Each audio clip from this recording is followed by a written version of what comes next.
then we also have somebody coming in on a Skype for that to be on the panel. So, hi.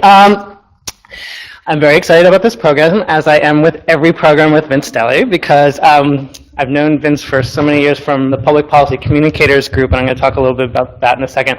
We have lots. I'm going to be quick because you got lots of ground to cover. This program, Documentaries that Pull Back the Curtain on Big Oil, is going to be a good one. Lots of great stuff to mull over and think about. I'm sure you all know Vince Stehle, but I will say just that he is the Executive Director of Media Impact Funders, which is formerly Grantmakers in Film and Electronic Media, which kind of speaks for itself. I just want to add that if you are interested in this program, that there are a couple of programs coming up that you might also be interested in. The next Public Policy Communicators meeting is on Thursday, November 13th, and is looking at infographics. And then there's the next Philanthropy New York documentary film series with Ford Foundation that we do, and that is called Food Chains, and it's looking at the food systems, and that is on November 18th. So on that note, I am going to hand it over to the wonderful Vince Stehle. Thank you very much, Michael, and welcome everyone. Good morning, and welcome to our Halloween edition of the programs here at Philanthropy New York. It's a great pleasure to be back. And we have scary films for you. Really, actually, we should be in fear for our lives on the planet if we don't address some of the issues that we're going to be talking about today. We've assembled a very impressive array of knowledge and talent today in front of the room and in the room, talking about these two very powerful films, Virunga and Gasland. We're going to talk about Virunga first. Before we get into the program, I want to just remind people that we're on a live stream broadcast of this event, so everybody in the room is joined by the infinite universe of 4 people on the live stream, or 400. We have had 4, and we have had 400. You never know. Welcome, all of you who are out there. And also, we'd like to project out what we're doing here through Twitter. The hashtag for our events, as always here at Philanthropy New York, is PNY event. And so we're going to get underway with that. But you know, before you see the video you wanted to see, you always have to see an ad, right? So I thought today we should do that too. So let's, can we see an ad? Let's see an ad. It might not be the ad you want to see, as it happens.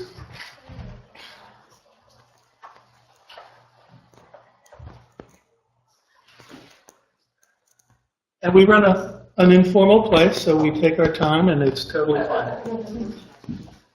By the way, I should say that Aditi Davray has been extremely tolerant of last-minute requests. Here we go. Including this one. We need more energy from all sources. Fortunately, there's enough untapped oil and natural gas here in America to power more than 60 million cars and heat 160 million households for 60 years. But unlike many countries, our Congress puts much of it off limits. A majority of Americans say that should change. Today's technology allows us to tap these resources and protect the environment. So let's put America's oil and natural gas to work for Americans.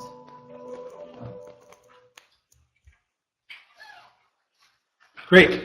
So I think that's very comforting. I think it seems like actually everything's well in hand. There are no environmental dangers or anything. We can go home now, go to the Halloween parades that we ought to be going to instead. But I think that ad is an example of what the media ecosystem we're also a part of here, and it's sort of what we're up against in trying to tell the truth of what's happening in extraction industries, oil and gas here and abroad. And so we want to actually hear a bit of that truth today from our filmmakers from the Virunga team. Orlando Van Essendel is our director.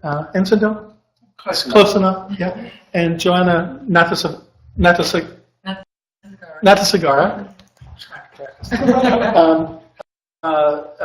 Are both here from the Virunga team. Emmanuel Demerode was not able to join us this morning as indicated in the program, but we're going to have a very good indication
Can Lauren hear us?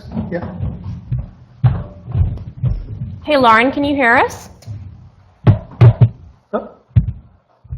Lauren, can you hear us? I can hear you on the live stream. Okay. All right. Okay, and we can hear you Yeah. on the phone stream. So that works. So shall we go ahead and see the clip before you talk, just so people know? Yeah, that would be great. Okay, super. So let's get a little understanding of what Virunga is about. Thanks.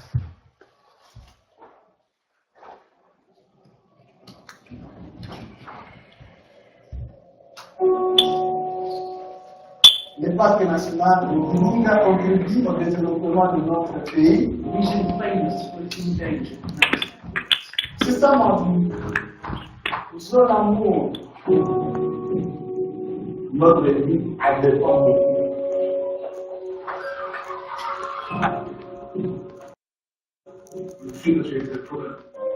A British company is exploring oil.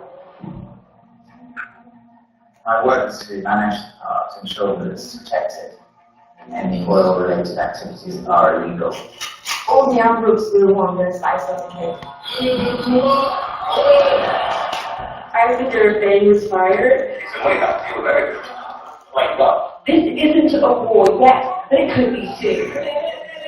Ça va marcher ici. The company is fleeing. It is driven to the ground to these villages and fall back.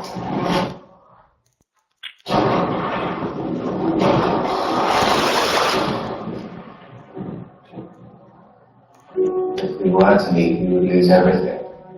The project itself is the only hope this region has. It's intense. You must justify why you are on this earth. Finalement, nous serons aussi jugés. Soit vraiment seulement croiser le bras quand le passera après disparaître.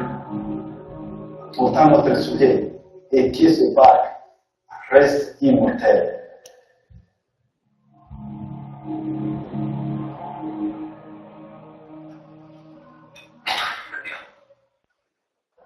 Now, as you can see, it's a beautiful and powerful film, and I really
The film and the book of the campaign around the film is really about stopping oil exploitation in Virunga National Park.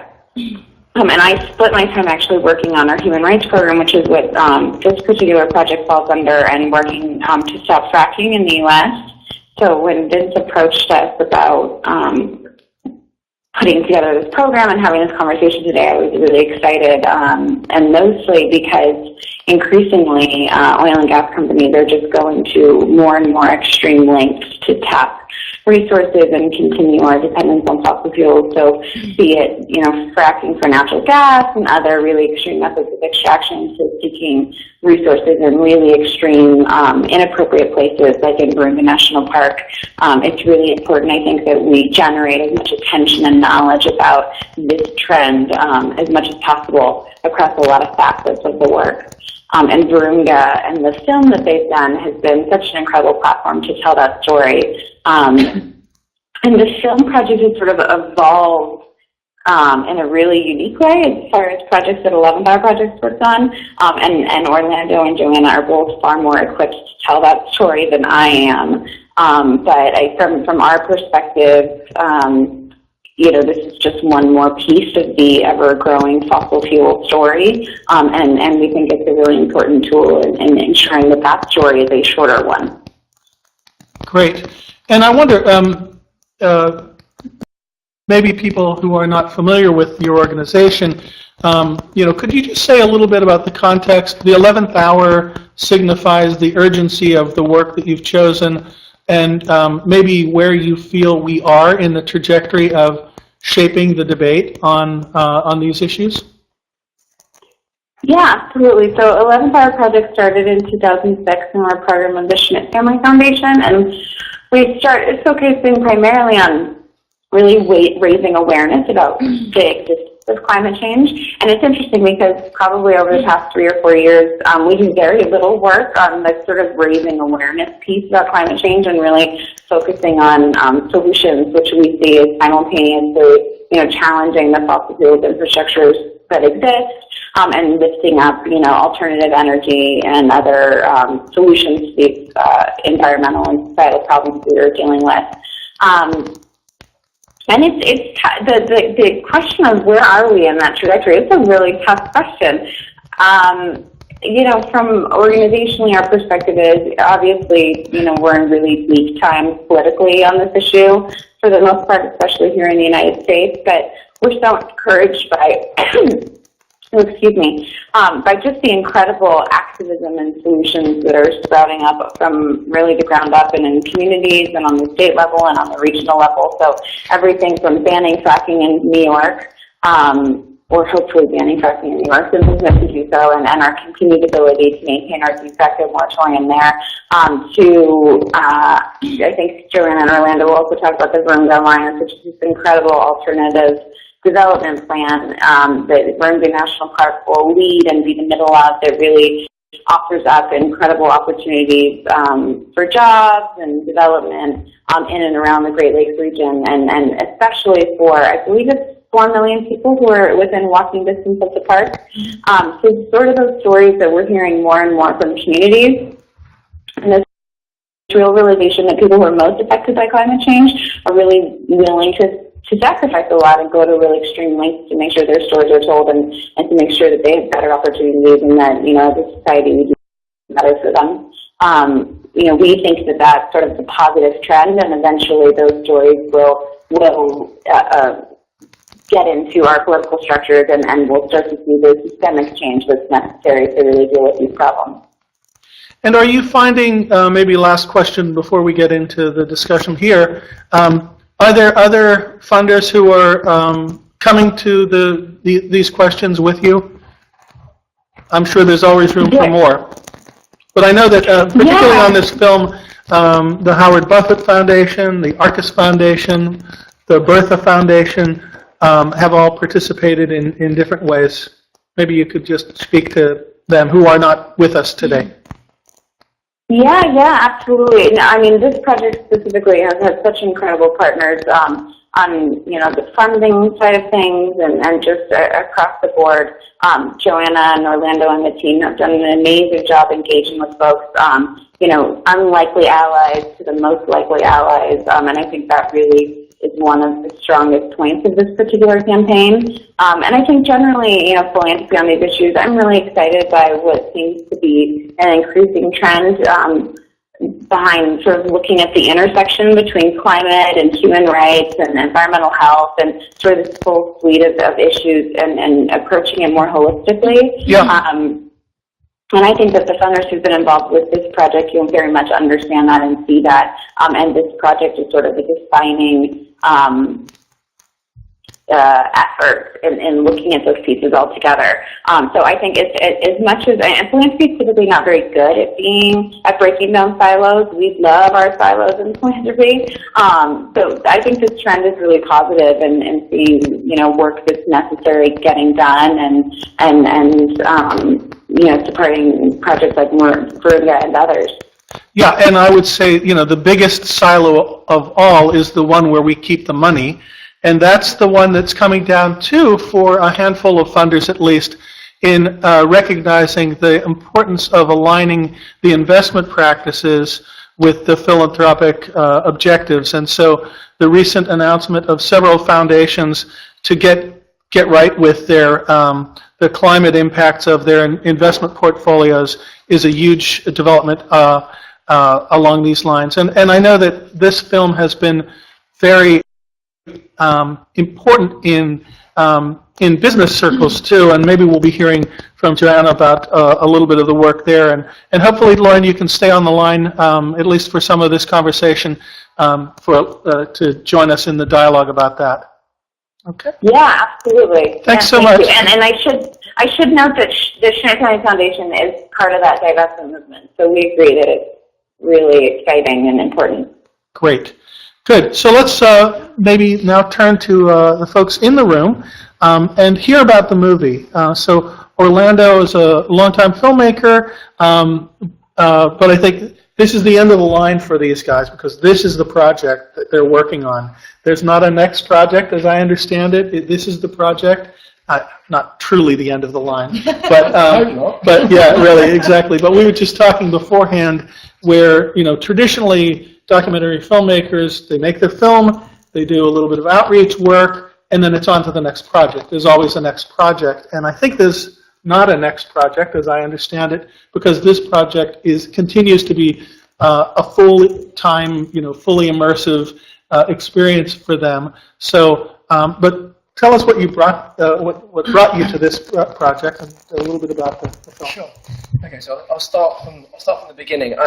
As a filmmaker, I work a lot in Africa, in the region. It's just a part of the world that I love to work there.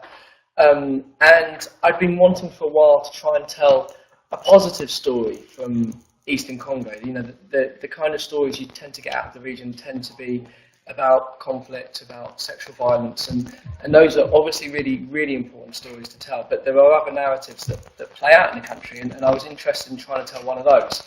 And one day, I picked up a newspaper in Sierra Leone, and there was a story about the Virunga National Park, this Africa's oldest national park, this place I'd never even heard of, that just looks like one of the most beautiful places in the world. It has like volcanoes firing out lava, the last of the world's mountain gorillas, mountains with glaciers.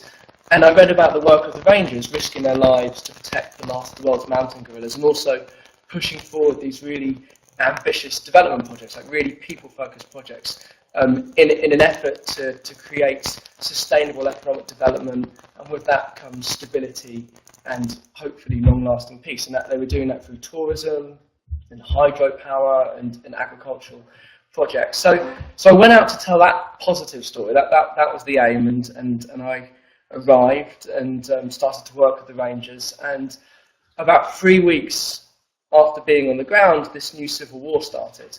And around that exact same period, I learned about the park's very serious concerns about this oil company. So they're called SOCO International. They're a British oil company. They're one of Britain's richest companies. And so the story I set out to make took a rapid U-turn. As a filmmaker, I've made a lot of investigative films, and very quickly with the park, we realised that we could use, I guess, the skills which I brought to it as a filmmaker, working with the rangers and concerned local people who'd already started to investigate what this oil company was doing. And so the first thing I did was bring out a load of undercover cameras, and we started to train up people who were already working on this issue, and we started to gather evidence about what this company was doing, and it turned very quickly from an environmental issue really into a human rights issue, because the kind of material we started to get back shed serious concerns about the actions of this company's contractors and supporters with regards to bribery and corruption, human rights abuses, and links with rebel groups. And so, we realised not only could we gather this body of evidence that could be used down the line for possible legal action and what have you, but we also realised that film was a really good way to kind of show the evidence that we were gathering in a kind of a format that the entire world could digest. And then, so over the next 2 years, I spent 11 months living out there, but I spent over 2 years, I continued to film the work of the Rangers, and we continued to gather this evidence, and we sort of turned it into a dramatic film that we hoped could reach as wide an audience as possible. And I think one of the other things that we realised as well is that what was happening in Virunga really was a precedent-setting case, because protecting Virunga is, obviously, it's got the last of the world's mountain gorillas there. It's a very important part of Eastern Congo that is really key to driving economic development. Can you just mention the scale of this thing? The park? The park? Sure. So the park is about it's half the size of Belgium. Yeah. So it's as big as Yellowstone. It's enormous. It spreads about 300 kilometers north to south. It runs along the backbone of it's like right in the east of Eastern Congo, and on the other side of the volcanoes is Rwanda and Uganda, and then the topography is incredible. There's like deep rainforest. There's savanna, so you have all your other kind of elephants, the kind of more traditional animals you associate with Africa, and then in the volcanoes you have the mountain gorillas, and there's only about 800 of those left. I mean, there's probably more people in this building than there are mountain gorillas in the world. It's incredible. So the point being that what was happening is really quite precedent setting, because if we can't protect this place, somewhere as iconic as Virunga, Africa's oldest national park, if we can't protect this place, what is left on our planet that is safe from human greed? And so anyway, let's just say that again, because I think that has to be really understood. It's not just another place. It's not just another barren stretch.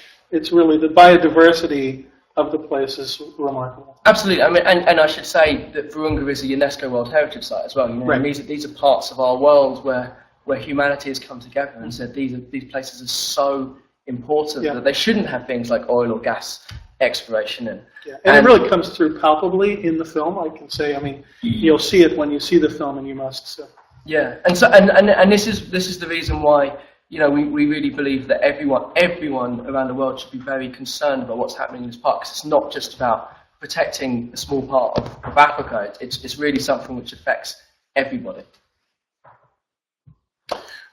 Questions, comments from the audience? And, maybe you could talk, get yourself some water, but talk about, what were you looking at of the things that were on your mind? How do you choose a topic like this? Well, does it find you, or do you find it? I mean, I guess with my work, I've tended to be interested in more positive stories from places where you don't really hear those sorts of things.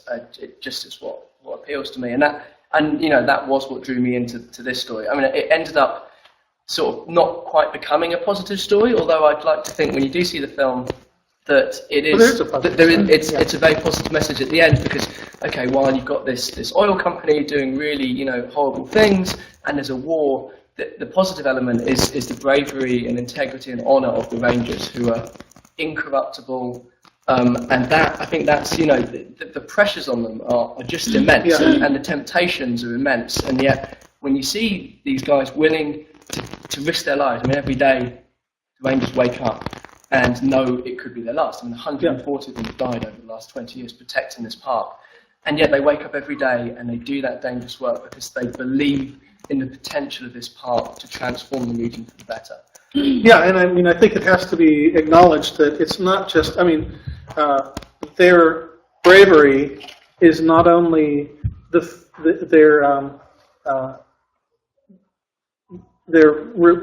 resistance to the opportunities for corruption, but also the alternative is they're in great danger, physical danger. So it's not just your run-of-the-mill bureaucrat who might be corrupted, but also withstanding that temptation, and then also facing violence and the threats of personal safety.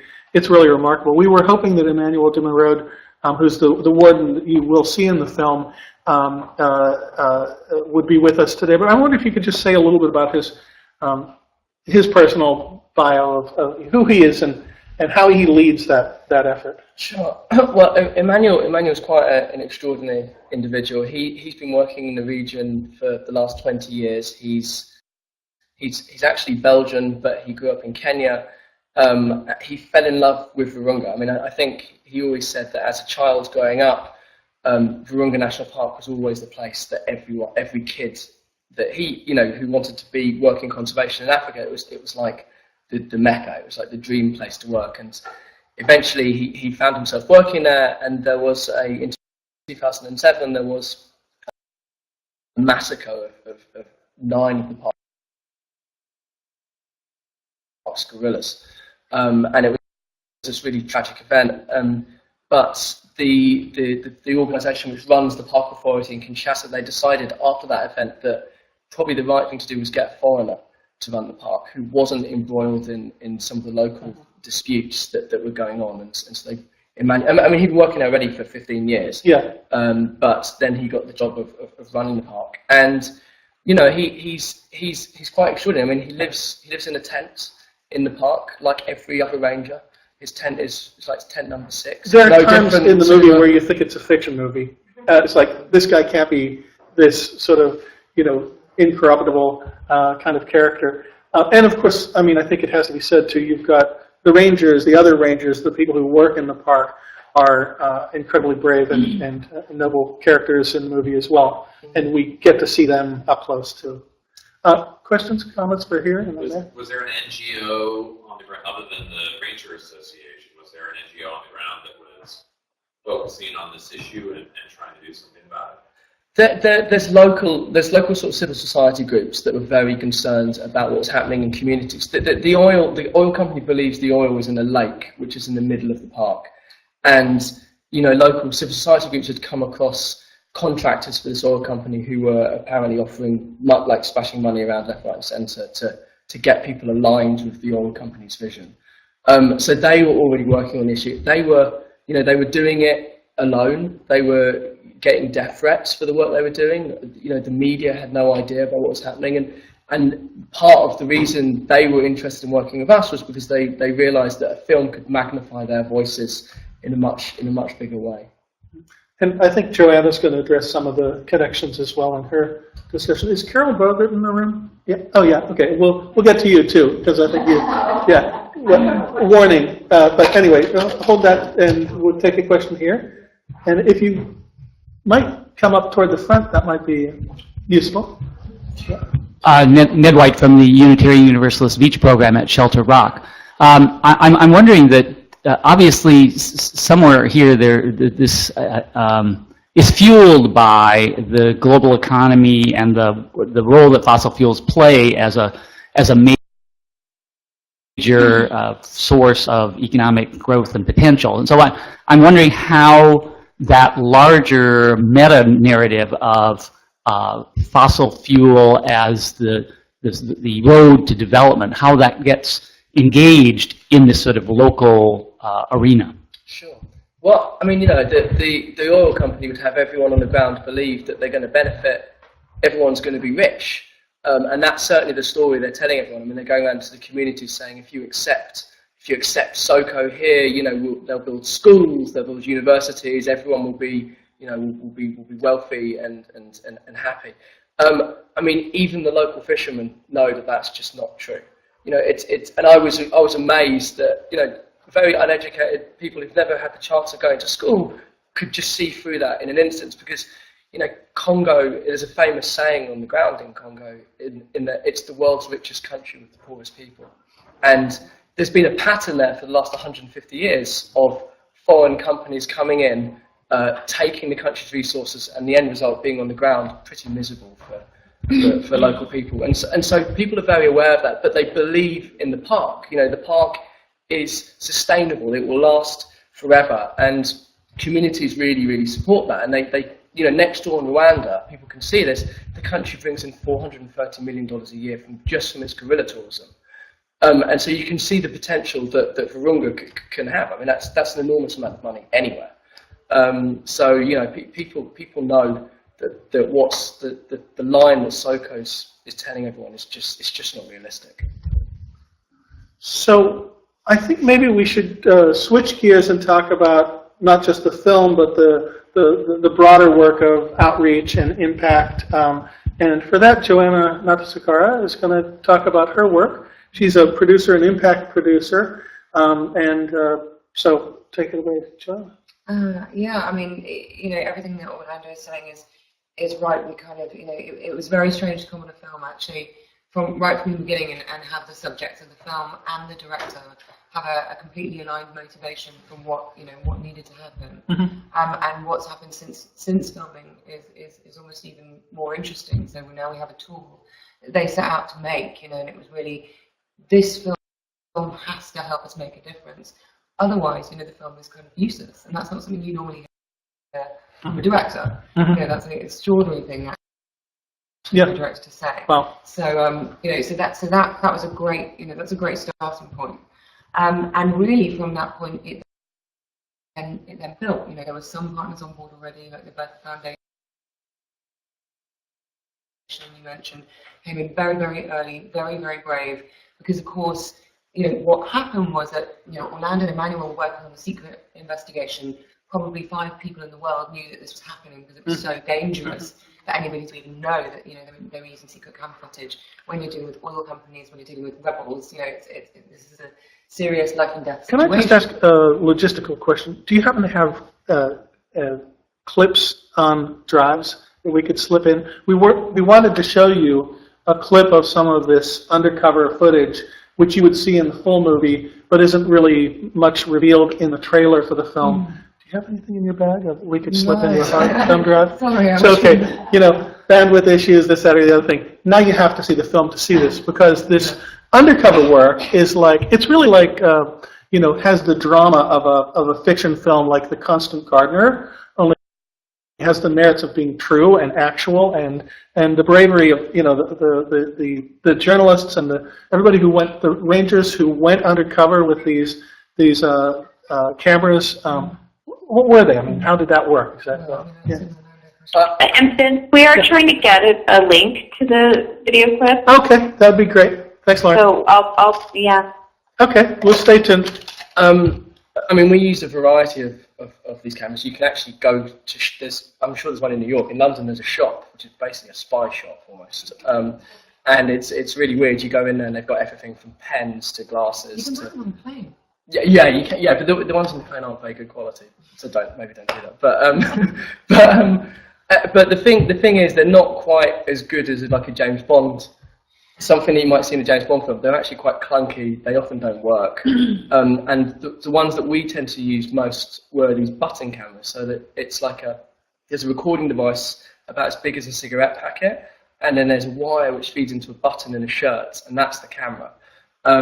But the scary bit is the cigarette packet's quite big, and especially for Melanie, who's a woman, she found it really difficult to wear that without it sort of showing on the kind of clothes she wore. And they also get really warm, so you're always aware that this camera is pressing against your chest, and they're incredibly scary to use. Yeah. So, Joanna. Yeah, I mean, so you know, you have a starting point where you have a big ask. You know, what they wanted with this film was not, we need to raise awareness of the park, which, by the way, was also important because very few people had even heard of it, even though it was such an iconic and special place. But it was raise awareness of the place, you know, fight big oil, whilst, you know, trying to ensure that actually we're not risking the lives of the people on the ground any more than they were already risking them. You know, and the film has been an amazing collaboration, as Lauren said, of, you know, everyone from local civil society, and there are 127 local groups that actually support the Parks Initiative to try and stop oil. So that's a really significant local movement.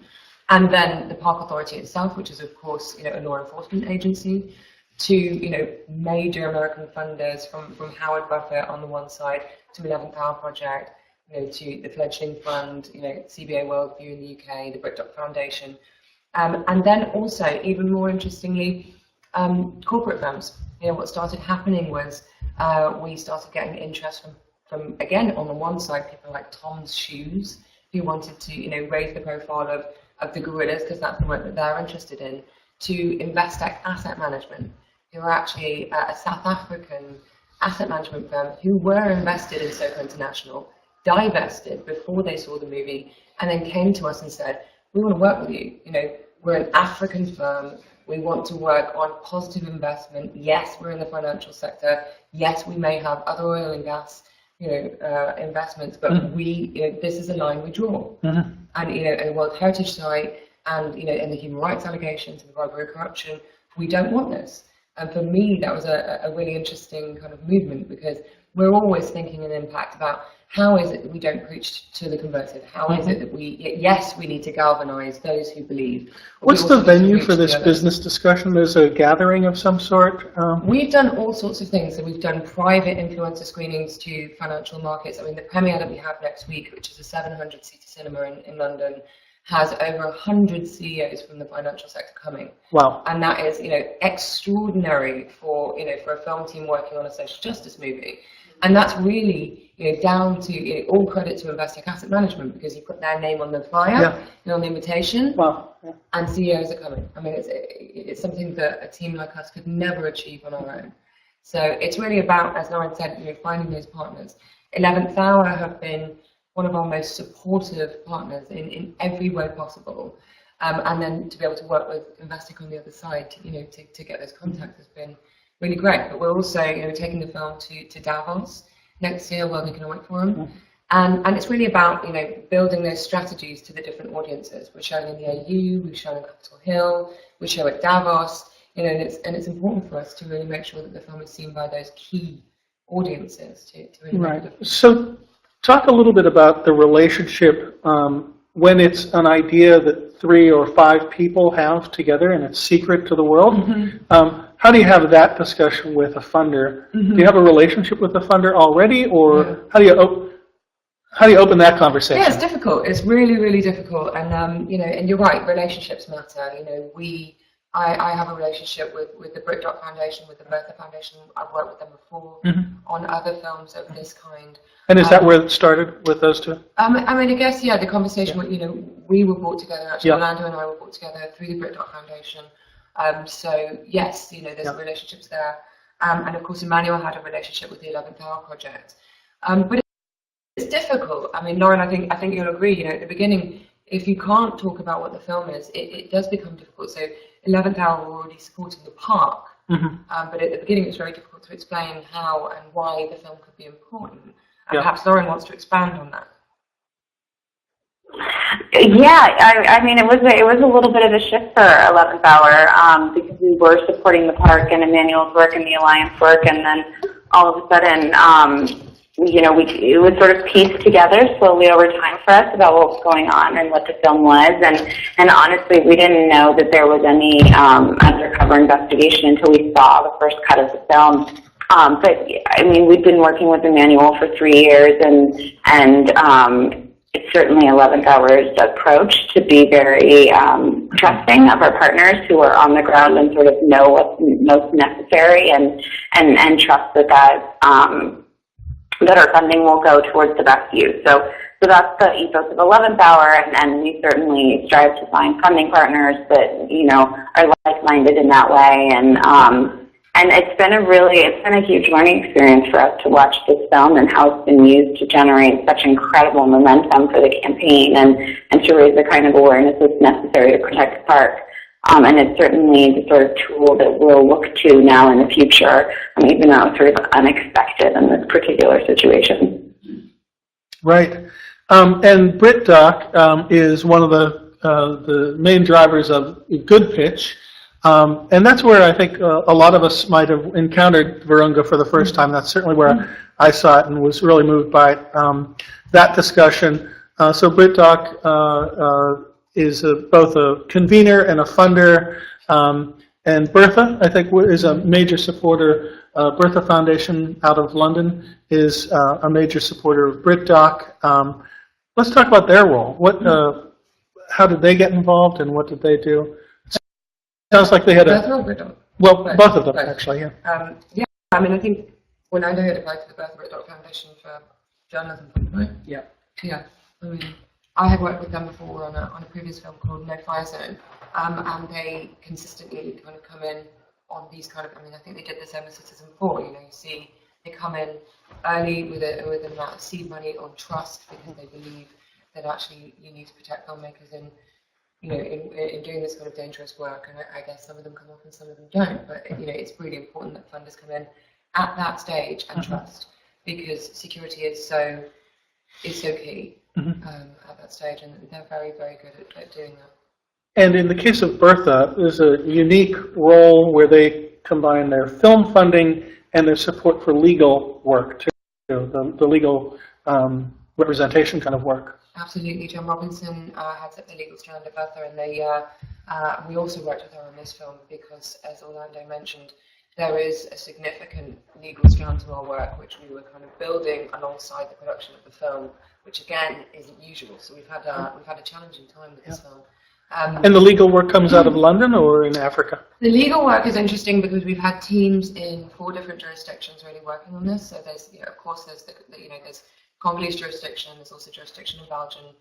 There's jurisdiction in the UK very significantly because this company is a UK company. And there is also, in fact, jurisdiction in the US because of the Foreign Corrupt Practices Act.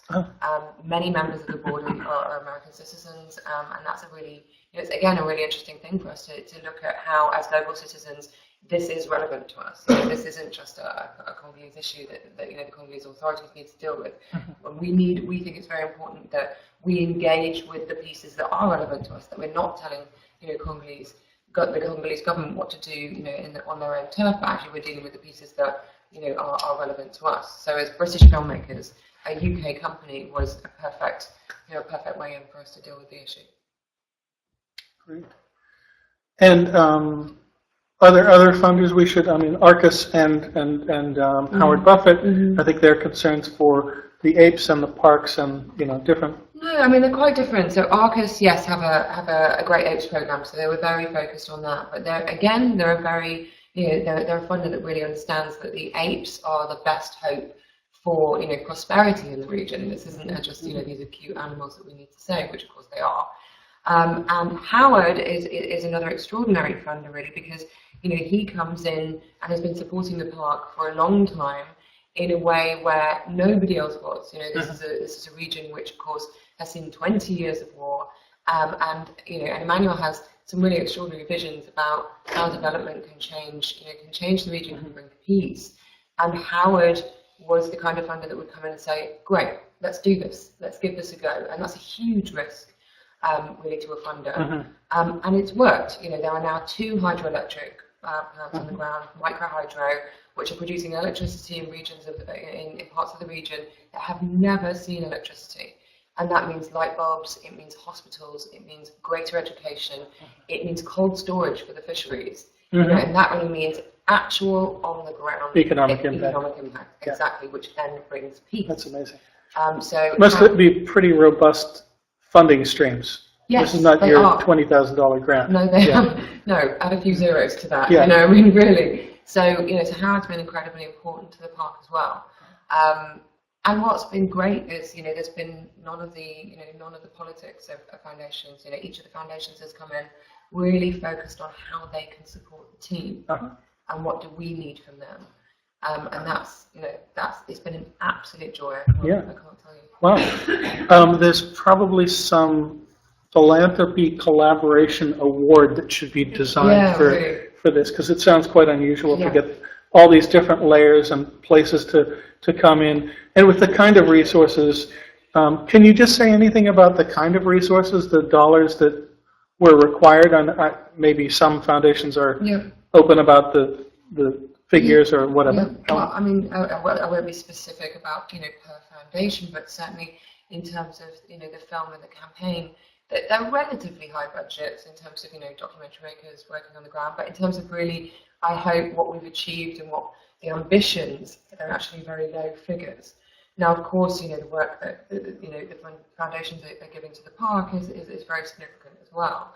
But I think, in terms of the impact that you can have, these are not big figures. And I think if you take a comparison, something like the UN, the UN is the biggest peacekeeping force in the world in DRC, and the UN costs about $5 million a day in that part of the region. And now, when we're asking about have they kept peace in a region that's had war for 20 years, I think we can all agree that that's a challenging. The challenging impact. So, and we're talking about, in the region of maybe $1 million for the film and $1 million for the campaign. So total. Year, 2 years, and of course 18 we're not, months. we're not done yet. The park is not protected. We are very much in the middle of the fight. And to your question before, usually filmmakers kind of, get to distribution and go, great, off I go. And we very much feel like this is the beginning. We're about to show the film in 50 countries to 50 million people, and this will be the beginning of the fight. Yeah. So, so in terms of budget to impact, I hope everyone would agree that that's a really, that's really good value. Yeah, I'd say. And how does it roll out? Like your premiere, it's been shown where and So how many premieres do you get to? How many times can you be a virgin in the film industry? Well, I mean, a lot. A lot. So, That's great. And Netflix have been great about that. So, first and foremost, we screen on Netflix on November the 7th to the 50 million people in 50 countries. Which to us was like a great way to cover bases quickly. But then, of course, they've been brilliant about letting us, continue to use the film in key audiences. So, of course, there's the political audiences, there's the influential, decision makers, the business community, but also the festivals, the kind of doc community. So, many times is the answer to that question. Excellent. Yeah. Good. A question here? So when you're thinking about your... Oh, actually, just hold John for the mic.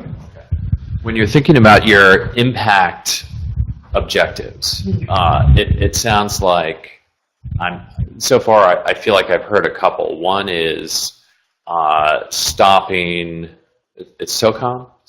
SOCO. Stopping SOCO.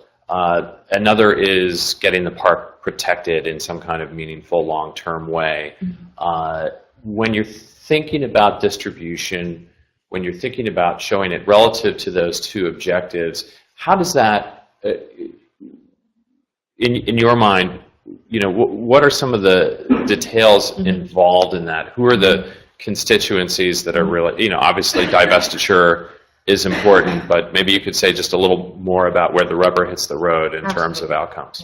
Yeah, it's a great question, and it's specifically on this film. I think that's why there really is an important conversation around impact and actual traditional producing, because of course you're right. The crux of the matter comes at distribution, and really for us, there was we were already talking to governments, we were already talking to decision makers, but it's important also that you give them a remit, a mandate, in fact, and so. To do that, you need to have the public aware for two reasons. One, for that mandate, and secondly, genuinely to shine a light. And shining a light is not a kind of abstract, fluffy goal. It's a very important one when you're dealing with a place that, has not had much exposure to the outside world, where people are risking their lives. I mean, Emmanuel was shot the day before we showed this film at Tribeca. We literally got off a plane to turn on our phones and see that he'd been shot twice on his way back to the park from delivering a report on SOCO International to the Congolese authorities. So we're dealing with a live situation here. And how do we protect him? And media is one way to do that. So it was very important to us that, that the distribution of this film was fast, it was massive, and that it got to, to key audiences. And so Netflix is a great way to do that. Now, of course, you still have to continue the other way. You can't rest on your laurels and say, okay, it's done, 50 million people get to watch the film. No, you need to keep pushing, and you need to keep pushing with constituencies that you were talking about, the politicians, the people that can really, you know, pick up a phone and say, okay, we need to do something about this. But it's both, and you know, and distribution is absolutely key to that. So he was shot. Did I miss something? Could you say more about that? Sorry. Yes. Yeah. I mean, for those who haven't seen the film, you know, we knew that there were risks. You know, as Orlando said, you know, local civil society were receiving death threats. You know, we knew we needed to keep the security situation, you know, on lockdown. And when we launched at Tribeca, we knew that this was a, you know, a risky thing to do. And Emmanuel was shot. Of course, it's important to say we don't know who shot him. There's an ongoing investigation in Congo as to who shot him, and of course 140 rangers have died for various reasons. The park has enemies, you know, but it's also key to say that Rodrigue, you know, another character in the film who's also a ranger and a law enforcement officer, was arrested the day after he tried to stop a team of people trying to work on an antenna for Soko International, and he was arrested by the authorities, and he was held for 17 days and subjected to mock executions and torture and held without charge. So, you know, we really, you know, this is a really live thing, and as a team we really feel a responsibility that this is a continuing issue in Congo. We're not bringing you a film about something that happened that's dealt with. This is live, the park isn't protected. Soko made an announcement in June of this year in association with the World Wildlife Fund to say, we're leaving the park, it's all fine. And this was communicated by World Wildlife Fund as the greatest victory in conservation ever, which if it had been true, would also have been true. In actual fact, Soko left the park after, you know, their seismic work program, which they always would have done. And then they refused and continue to refuse, A, to investigate any of the allegations that we or any of our partners, and we've worked with Global Witness, we've worked with Human Rights Watch, and also the Telegraph in the UK, on kind of further allegations that you don't see in the main film. They refused to investigate any of those things, and they've refused to unconditionally return to Virunga National Park under its current borders.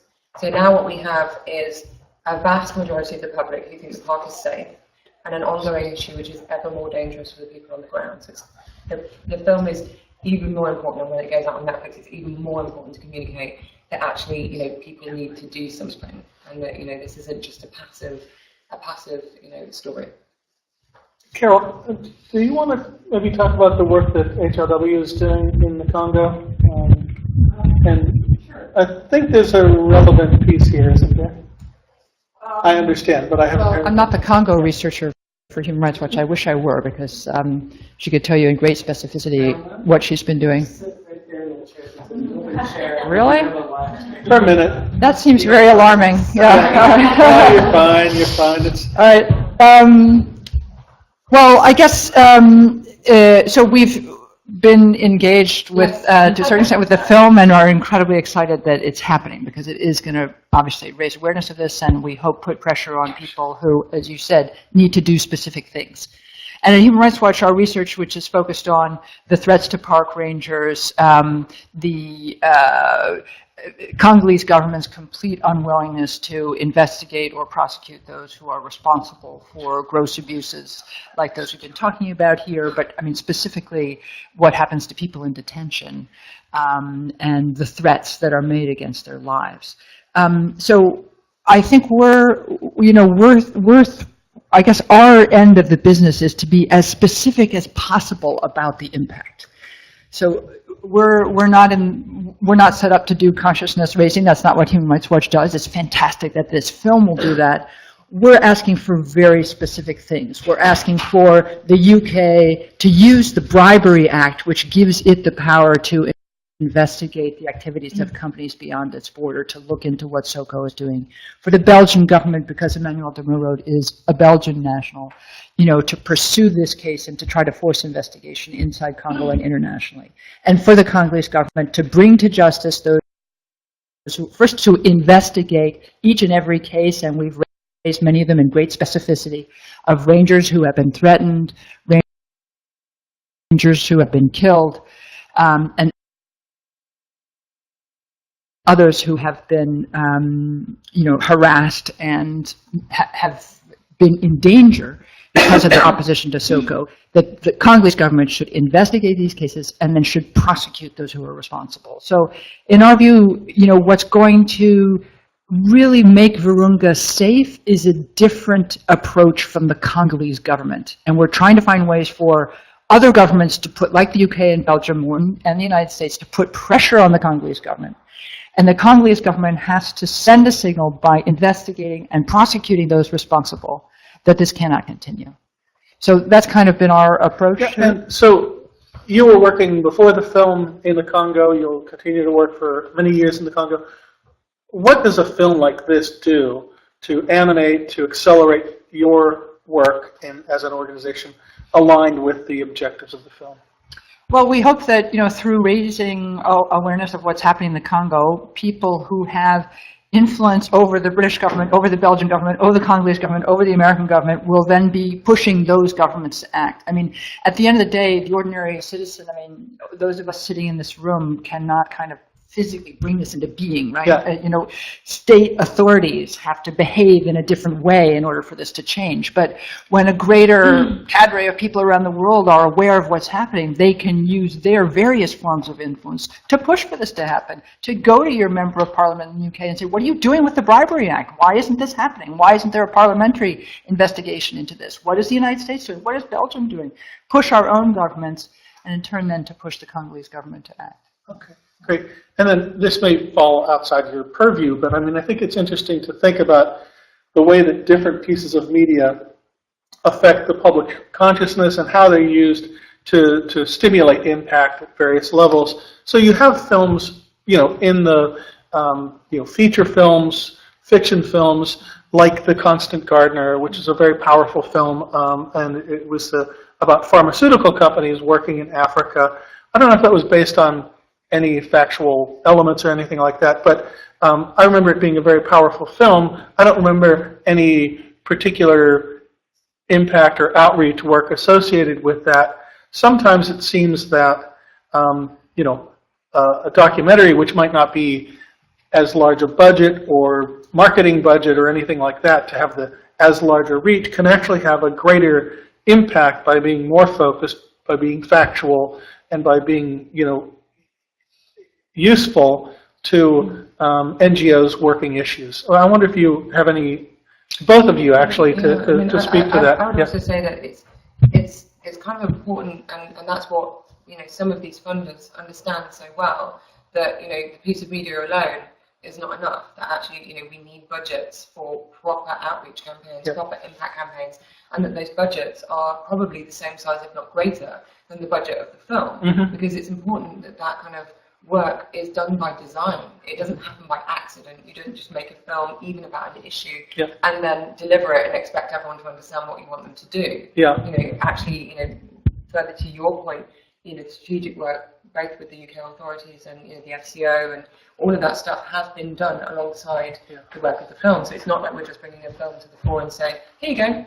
Yeah, that's a very important point for philanthropy, I think, because often we'll see that the impact, the impact budgets are really dwarfed by the production budgets, and maybe people just don't understand how much it costs to actually do that work. And so philanthropy ought to care about that and put their money behind it. But Carol?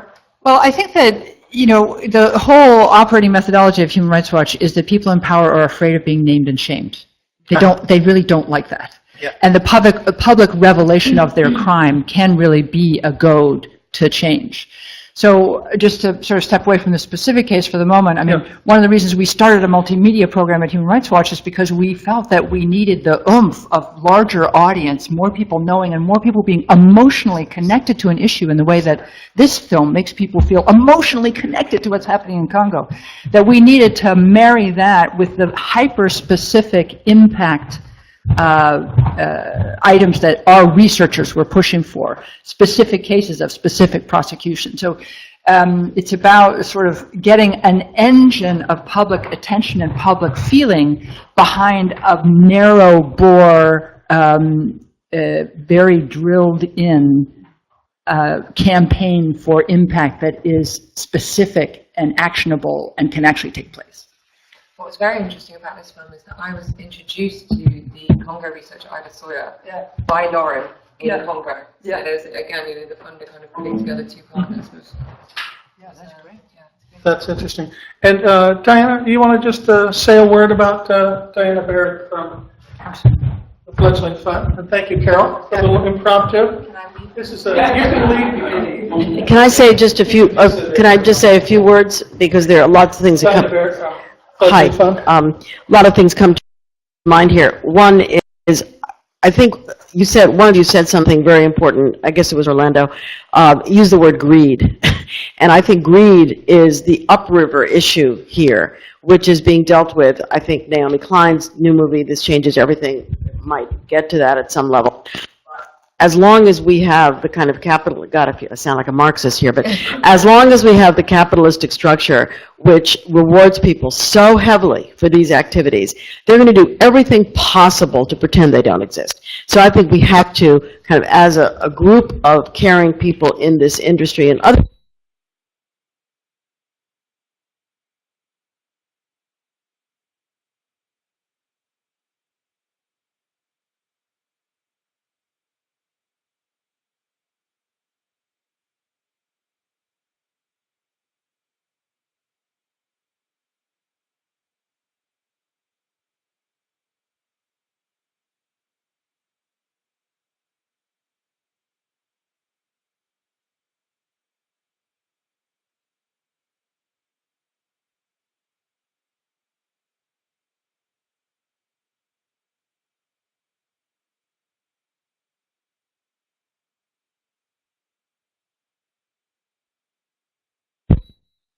understand how really awful their life is. And again, it's a theme that's recurring. And I think the issue of recurring themes is extremely important because there's not one product, no matter what it is, no matter how good the film is, that's going to really change it. And it not only means films. I mean, we've done a number of films, a whole bunch of films on the extractive industries, on mountaintop removal, on fracking, on the government taking land. God, I do sound like a Marxist.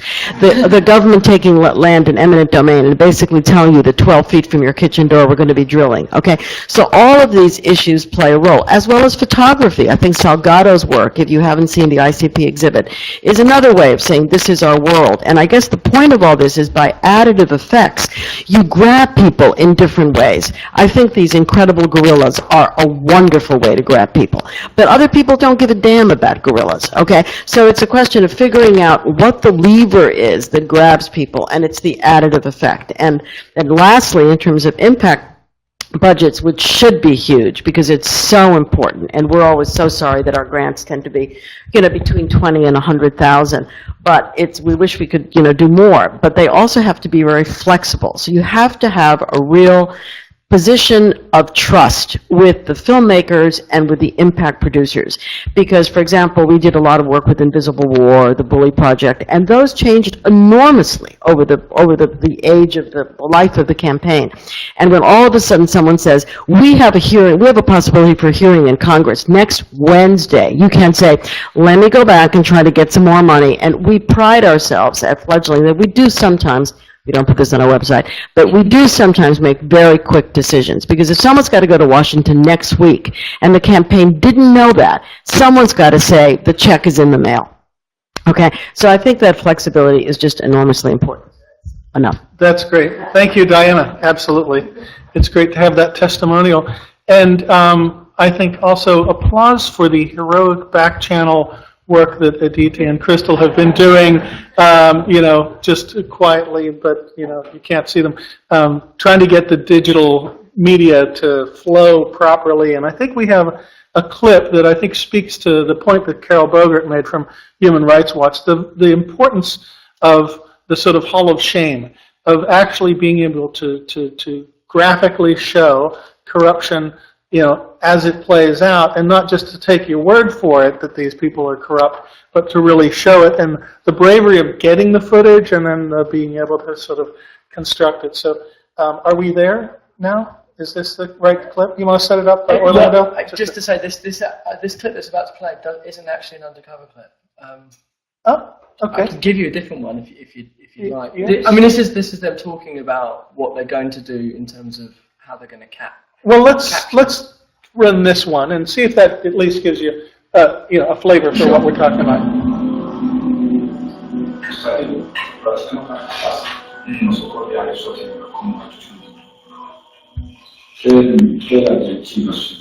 C'est une très bonne question. Si on ferme les barrières, si on les empêche d'entrer dans le parc, on risque de très très gros ennuis. Donc on doit être malin de ça. Et donc ce n'est pas avec les armes qu'on va réussir, c'est en documentant tout ça et si on apporte ce combat au niveau des tribunaux au Congo et surtout en Angleterre, parce que ce Congo est une société britannique, comme ça on pourra toujours se défendre par rapport à leurs actes. Mais cette question du pétrole, ça risque de tout faire déraper. Si on échoue, on va perdre les Virunga, mais on va aussi perdre les autres parcs du Congo. Tous les autres parcs vont sombrer, parce que tout le monde va toujours dire oui, mais vous nous empêchez d'exploiter le pétrole ou le minerai dans le parc. Mais vous l'avez fait au Virunga. Si on échoue ici, c'est tout le secteur de la conservation au Congo qui va sombrer. Mais ça, c'est une catastrophe. So there you see the... Soko, quand le Congo meilleur, non. Alors non. Ce qui permet le Congo meilleur, c'est le travail. Et le travail dans la légalité. Je sais que l'exploitation pétrolière n'est pas compatible avec la conservation. C'est la loi qui le dit. After that, he goes and films some of the SOCO supporters and agents. Yeah, and we got to leave some of it for you to actually go see the film. And but anyway, so just to show tactically, what it takes, what you have to wear. It's not some magical invisible thing. Somebody could pat you down and you're toast. So it's really brave work. And any more questions on this topic? Yeah, first back here and then over here. And we'll get a mic to you for the live stream audience. Hi, my question was, I'm sorry, can you hear me okay? Yeah, my question we was can hear you maybe anyway. not so much to the oil issue, but does Virunga, are there issues with poaching in this park? I know that's another issue that has become sort of globally, there's a lot of money behind that as well. So I wondered if there is an issue with poaching in the park, and does the focus on this oil encroachment issue sort of divert attention from any threats to the animals in that sense? I was just going to say, actually, they're all completely interlinked, and it goes to Diana's point about greed. Actually, greed and poverty, because in reality, all of the issues that this park faces, from rebel groups to poaching to oil, and corruption, are really because of poverty. So Emmanuel's vision really is not just about conservation. It's not about saving the manta gorillas. It's not about saving the elephants. It's actually about building this whole idea of the Virunga Alliance, which is the work that actually 11th Hour Project started to support even before the film, positive investment into the area. Because if you look at the rebel groups, for example, the M23, which was the biggest rebel group you see in the film, at its height, it was about 1,500 men, young men. And actually the work programs that Emmanuel is trying to build are going to bring to the region, if they have a chance before they're washed away by big oil, probably 60,000 jobs, at a really good level of subsistence. So immediately then you start, of course it's a more complicated issue than that, but you start to see that actually when you're providing young men and young women with alternative futures that are not only sustainable, because of course we all know that oil is not sustainable, but actually are furthering the environmental protection of the area, then we get a win-win-win situation. And we really start to see kind of lasting peace. So yeah, it's a very important point that you make. And maybe just to follow up on that, while the park does face lots of threats of poaching, rebel groups, the one threat that actually threatens the entire integrity of the park is just the oil one. The park is managing the poaching threat, and in the case of the gorillas, actually succeeding because the gorilla population is growing, but the oil threat threatens everything. Still losing one elephant a month. I think there's another. I think there's another question in the back on the right.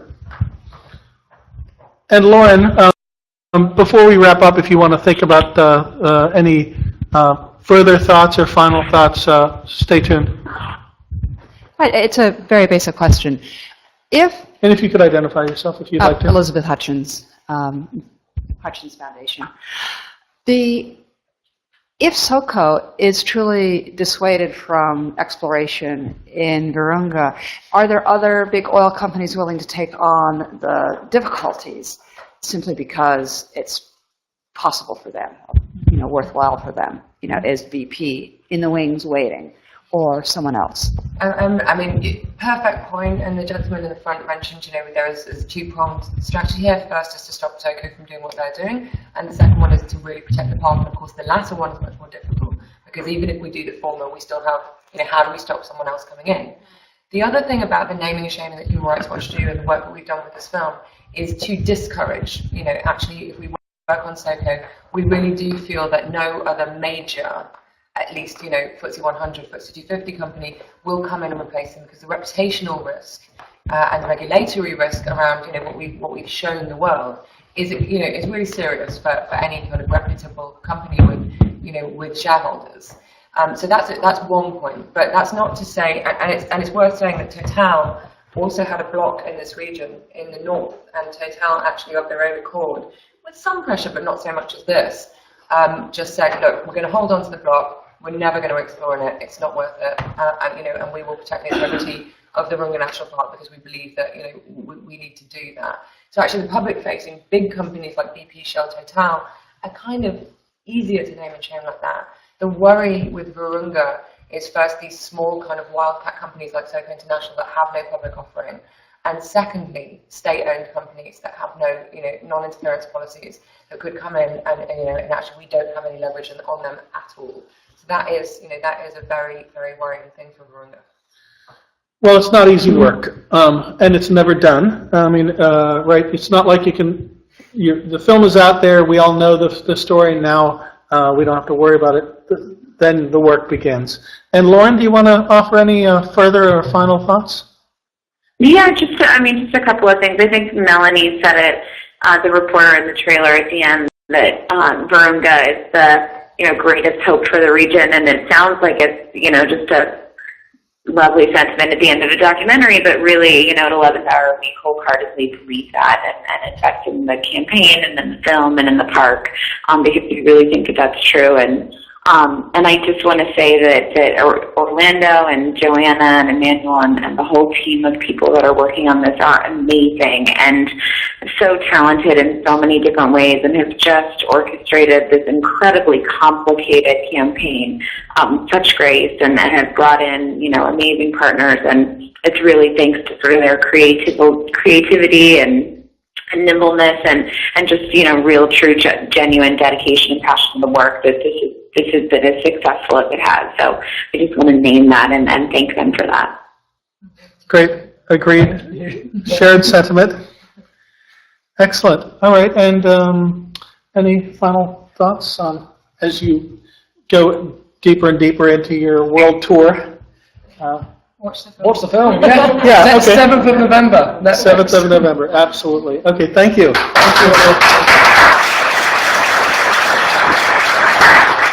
So we're just going to take 1 minute to change up here at the front of the room, and then we'll switch to a discussion of Gasland. Thanks, Lauren. Thanks, everybody. I'll talk to you later. Thank you so much, Vince, for hosting that. I really appreciate it. Take care. You bet. Bye. Yeah, absolutely.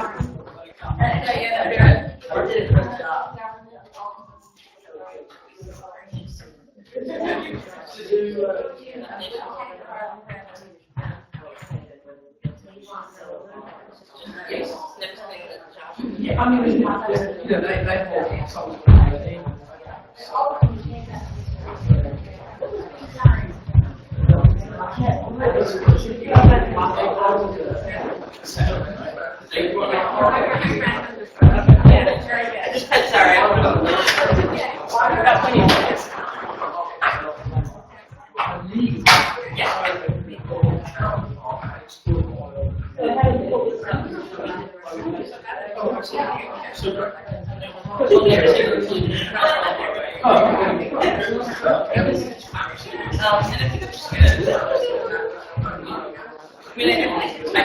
Yeah, it'll be fine. Is this your coffee cup? No.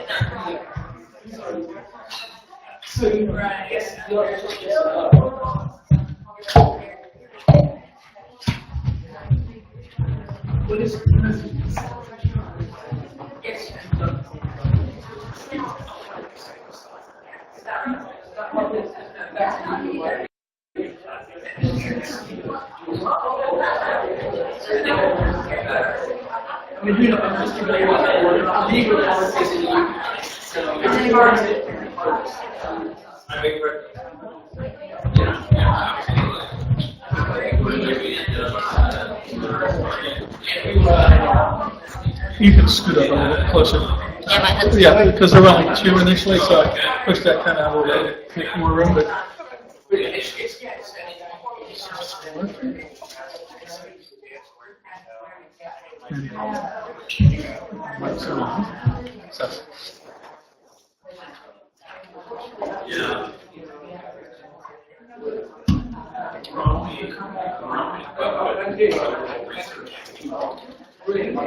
now, at this point, our speakers are supposed to be making their way to the front.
Just so we can get you moving right along here. Yeah, moving right along.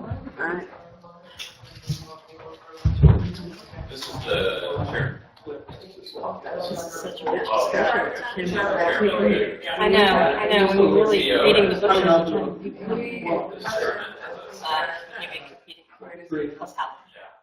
It's actually a really busy week. We had an all-day event before finished today, and then there was an all-day event yesterday that Ingrid ran. Right, Thursday. Yeah, that Sheila Letty was there.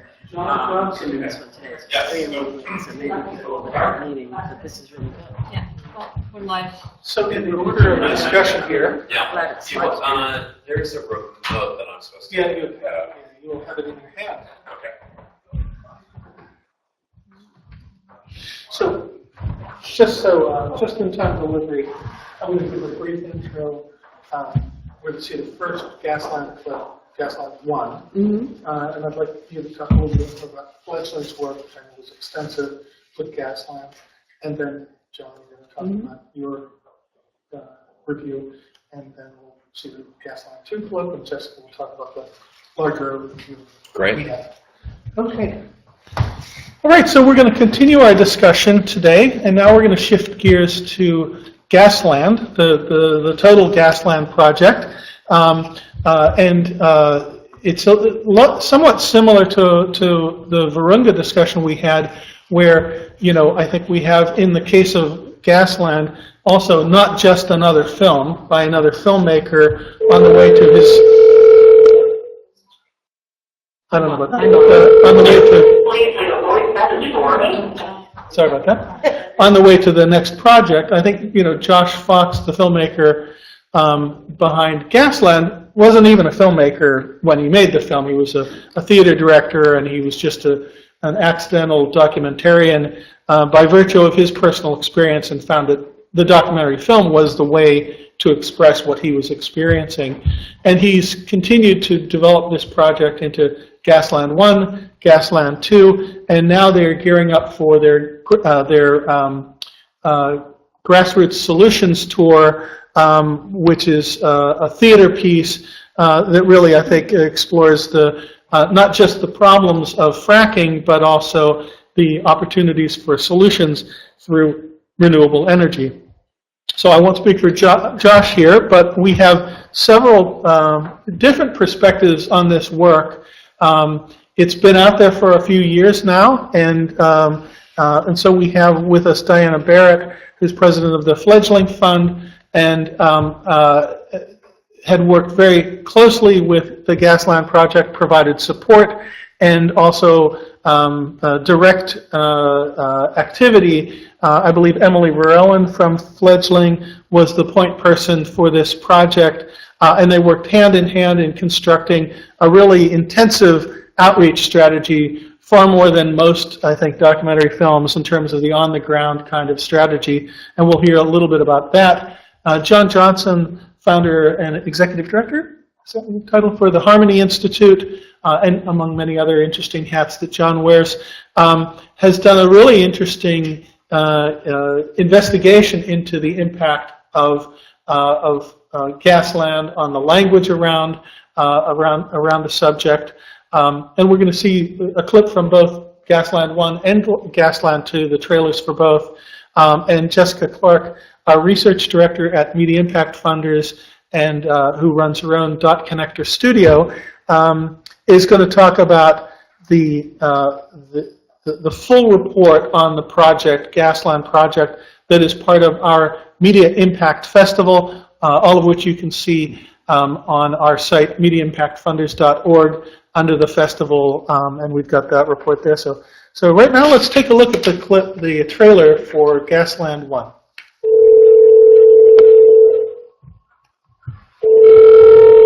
Please leave a voice message for Chesapeake Energy Corporation, the nation's leading producer of natural gas. That's their take message. I'm looking to see if we could interview someone on the subject of natural gas extraction and hydraulic fracking. One day I got a letter in the mail. It was from a natural gas company. The letter told me my land is on top of a formation called the Marcellus Shale, and I would receive a signing bonus that was nearly $100,000. Could it be that easy? The Subcommittee on Energy and Minerals will now come to order. There are numerous deep shale gas basins in the United States which contain trillions of cubic feet of natural gas. Some experts as a vertical ocean of natural gas. You've probably seen ads on television hailing natural gas as a clean burning transition fuel. We've cracked the code for natural gas supply. The method of gas drilling they use is called hydraulic fracturing or fracking. It blasts a mix of water and chemicals 8,000 feet into the ground. Was I actually going to become a kind of natural gas drilling detective? Okay, I guess. Everywhere I went, it was the same story. Water trouble. Oh, man. Some problems. I've never healthy. Hazardous explosive conditions inside the house. Whoa. All those shots you were looking here, oil and gas wells, this is happening everywhere. That's the biggest thing all people know. I have samples that are from all over the country. I'm wondering if you're interested in the figures of that. So we have 10 billion cubic feet of gas going through the top of this every day. So some guy, because we can, we're going to head and roll it down. The number one environmental crisis that we face in the city. This is America. We shouldn't be silly that corporations can keep a secret, especially when they're practicing in our backyard.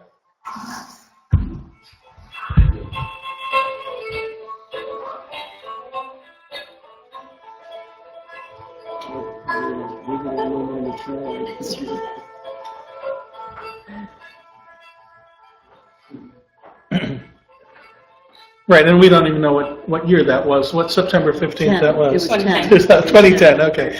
All right, but it's been a while since that, and I think this project gives us an opportunity to talk in great depth about the impact a film and films can have over time and examine that. To start the conversation, Diana, talk about the work that you did with, Fledgling did with Gasland.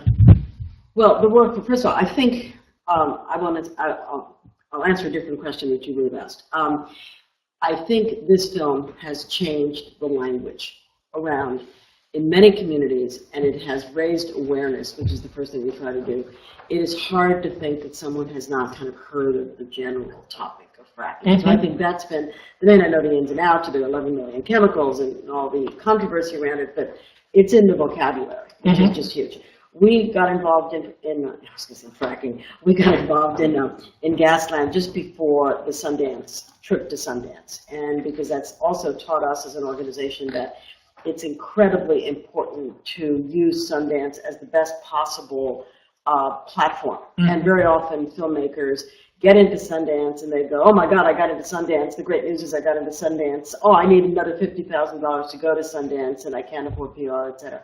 So it's really Just important. to check, it doesn't actually cost $50,000 to go to Sundance. I think it's only $30,000 just to go to Sundance. It really can depend because sometimes they have to make a print, sometimes they need money for PR, sometimes the cut that got in, very often we'll say, I can't believe this cut got in. Yeah. And then they spend a month and a half with an editor around the clock. Pumping it up. Yeah, pumping it up. So it's a variable. Sometimes they don't need any money, but it's a huge issue, which often filmmakers are a little bit naive about. So we went very early on, and we helped them with the whole Sundance issue. And then we put in that Emily Varellen, who is our on-the-ground person, who is just incredible at working very closely with filmmakers. She took this on as kind of a signature project. So she really worked extremely closely with Josh. And then we used this for quite a while. We supported something called Rooftop Films here in New York. And this was a rooftop film. And so that got another whole group of the millenniums and just all sorts of young people that ordinarily wouldn't have seen it. I'm a great believer in rooftop films and in getting films out to people that don't go and pay $11 at the IFC or something. So it might be self-evident from the name, but how does that work exactly? Rooftops, yeah. It's an organization here in New York, and they're actually in other cities as well, that use unusual venues, such as rooftops in Brooklyn, to show films and then to have kind of a party around the film. So it really draws a lot of young people that never in a million years would actually go to a theater these days. Okay, they're either curled up in front of their air or they go to a rooftop and they have a party, and there's sometimes a band, and sometimes there's food that's relevant in some way to the film. So it's a happening. Okay. Hopefully there's a railing. I'd never asked. Okay. So that was one thing. And then the other thing, these are all kind of different parts of the campaign. We work very closely with Working Films we worked with for many years. And Working Films is using this as part of their Real Power compendium of films. And I think that's really important because I think I alluded to this a second ago, that no one film as a product is going to make the kind of difference you want. If you raise the issue, that's fine, but then you still have people that are being offered an inordinate amount of money for their land, et cetera. So you need to constantly, with the marketers, if you look at the for-profit marketing business looks at it as pulse marketing. You constantly have to be pulsing the audience and getting the message out in a variety of ways. And that's why I think, rooftop films is one way. A group of films that Working Film does is another. You have to constantly get it out. So we were and then there was a huge amount of backlash. It came up at a meeting 2 or 3 days ago, where I know that Ingrid was at the same meeting, that they talked about in any element of change, if the change is effective, there's always going to be backlash.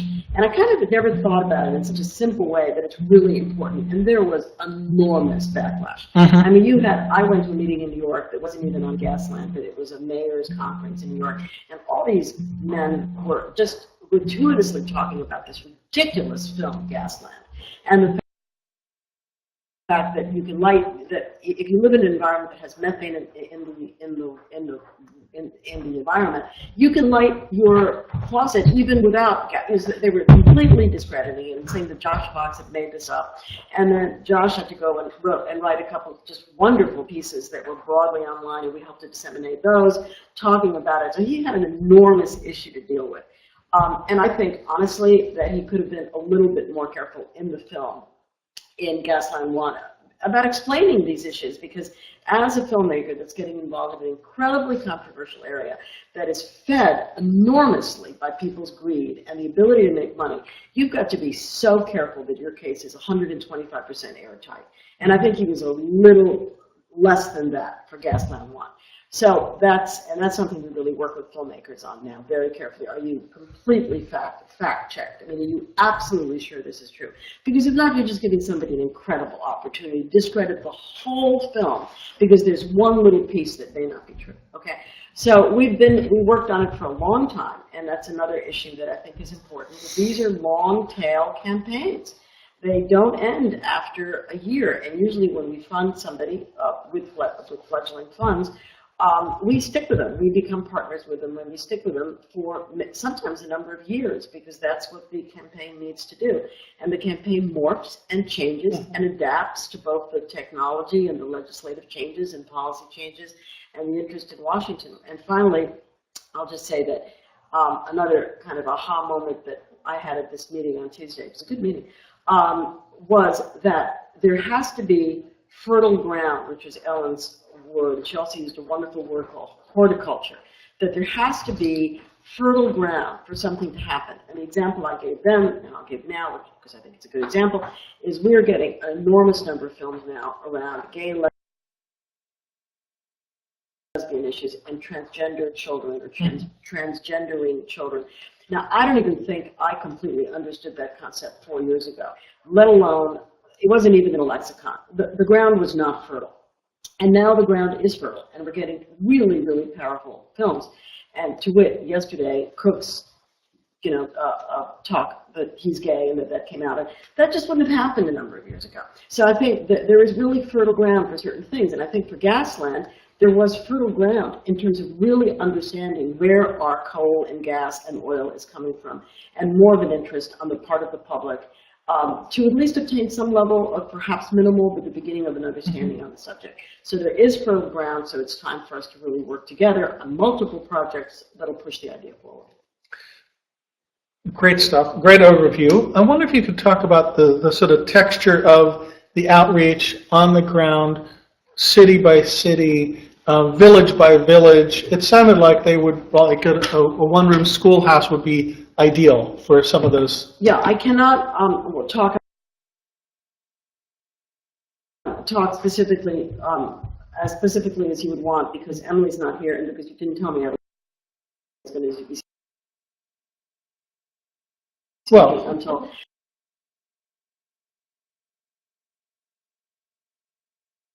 3 minutes of 9. But it was a very city by city, town by town issue, because people have to be convinced, and the companies that are fracking make really convincing arguments. They say this is not going to be problematic, that there's no connection between this and your water, and then the epidemiologists get in there and say the cancer is really not, that you can't come up with a clear connection between illnesses and cancers.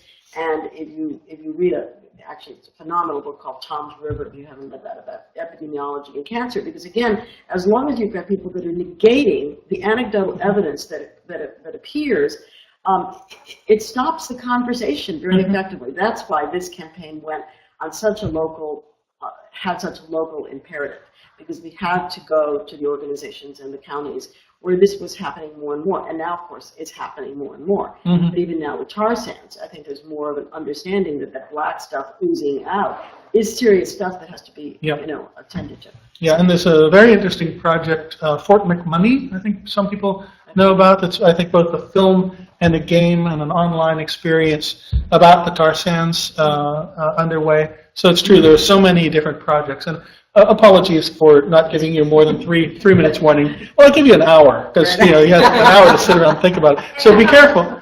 Right, exactly. So if you come to one of these events, expect to be invited to come up and be a speaker. And we know that the quality of participation is very high at the front of the room and throughout the room. So we believe that, and we sometimes subject our guests to that kind of treatment. So questions, because we do have a comment, sure. Just an anecdote Please. to kind of underscore what you were saying. I was at a screening at a premiere of the film Flow years ago now on water, where the company Nestle is the major antagonist there within the narrative of the film, focusing on privatizing water supplies in these towns. And the director was there, I think, or maybe it was a producer, and a water advocate, a legal lawyer, and one other person. They were up talking. The lights went up, and they were answering questions. And a fellow, this is at Angelica, and a guy stands up and says, "I'm so and so. I'm from the Nestle Corporation, and I wasn't invited to be a part of this panel. But I first of all, I'd like to say that I think these issues are really important. But we're on. No one talked about this. No one talked about that." And as I watched around, he was in the heart of enemy territory, downtown Manhattan, Angelica Theater with this crowd. But I watched all the, everyone in that theater finish that film as the credits were rolling had exclamation points over their heads. And one by one, I saw those turn to question marks. And as they debated back and forth, because his skills were far above the skills of the filmmaker, and who just hadn't had that kind of training. So I think that's another, as well as the strategy component. I think the fact that we can anticipate this kind of backlash means that the spokespeople have to really be on their game in terms of being able to go up against, thank you for smoking, folks. Look at Joanna, for example. I thought she was exceptional. I mean, she really is knee-deep in the subject.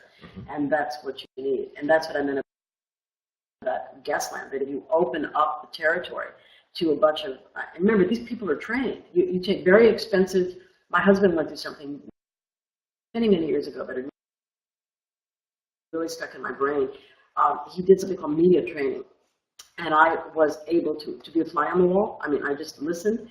And it had an incredible effect on me, because they basically taught him exactly how to do what you're talking about. Right. How to deflect conversations, how to deflect argumentative points, how to always come out looking good. And it's a whole science. Right. I'm sure. Yeah, well, and as we get into Gasland too, I think he did certainly make some adjustments in that.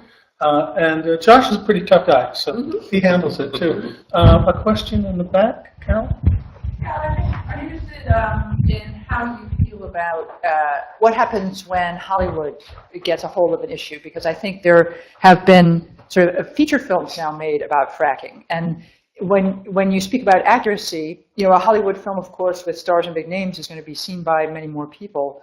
One does sometimes deal away the factual rigor in a feature film that may take liberties. Does that end up helping the cause because of the wider audience, or hurting it because you may be introducing inaccuracies or things that it's easier for the companies to knock down? I don't think you can say. I think it's more complex than that. I think wider exposure creates assets for people on both sides. So people on one side are focusing on the inaccuracies, et cetera, and use that to discredit, as Diana was saying, discredit the cause. But if the people on the other side are on their game, they can, and depending on the content of the film, can leverage that. So I don't think there's a clear answer there. Part of it is content based, and part of it is who the players are that are going to then leverage that media. I think it's also a question of where the issue is in the cultural mind, in the sense that if you look at the film Contagion, which is on everybody's mind for obvious reasons, I think that, I don't remember if there were inaccuracies in that film or not, or whether it's been, as far as I know, there were not. But certainly people now are going back to that film, and really, so I think that's had a positive in terms of helping people to understand. But at the same time, there's a complete lack of intelligent awareness. I mean, I was at the dentist on Monday, and he's a very intelligent, educated guy, And he was going on about the fact that his wife who's pregnant won't go out of the house because she's so afraid she's going to catch Ebola.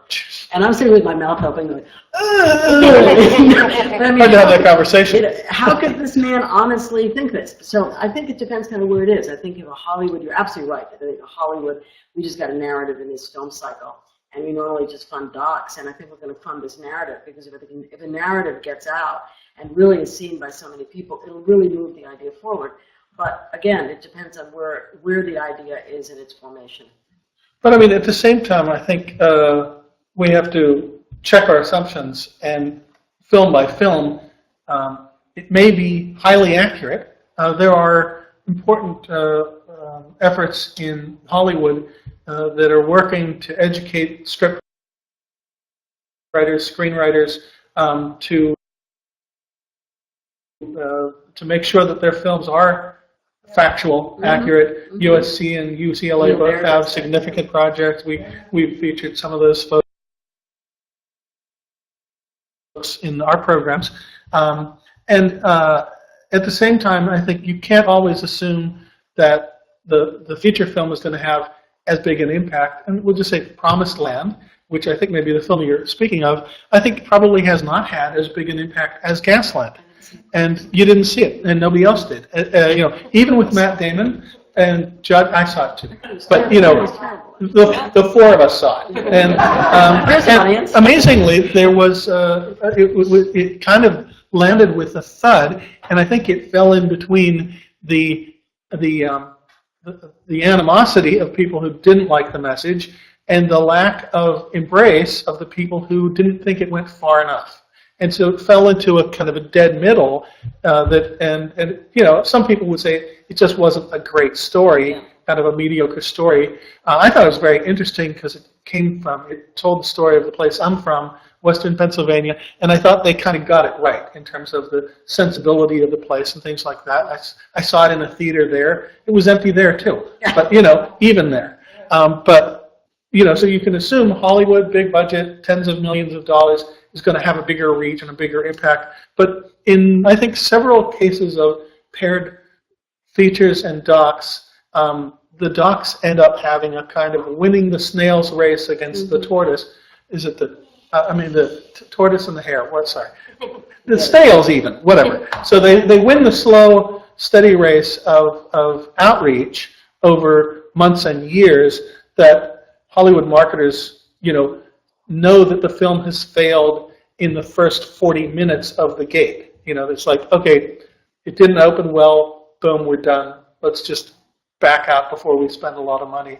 And so, anyway, that was... There's also a existing pattern of relationships now and template between documentary films and outreach campaigns and advocacy groups, where I don't think the Hollywood community is used to interfacing with those groups or know how to do that well to leverage growing audiences. And we should do more of that. I think we should, there are folks in the field who are working to make that work more sophisticated.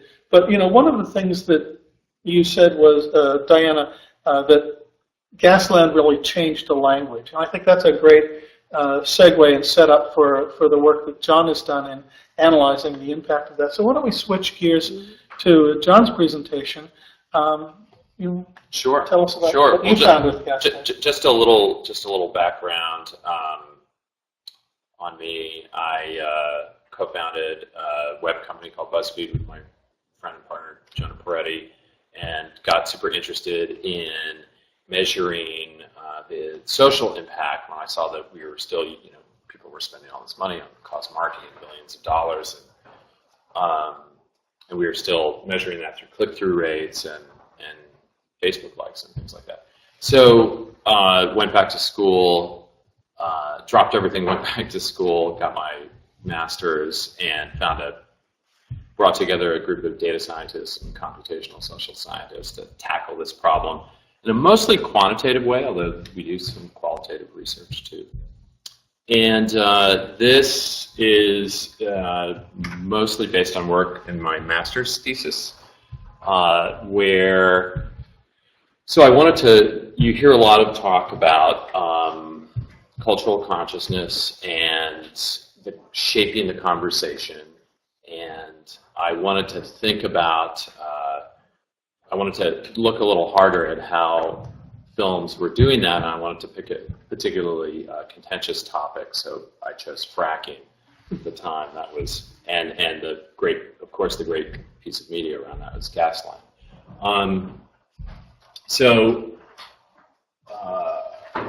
Okay, so shaping the conversation. So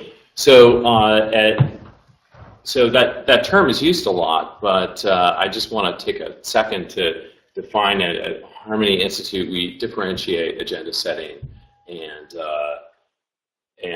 shaping the conversation. So we think of agenda setting as really driven by mainstream media, deciding, you know, typically like legacy print media, editorial boards deciding what's going to be front page, what topics, whether it's immigration reform, marriage equality, Ukraine, Russia, etc. And conversation shaping is what happens within any one of those topics.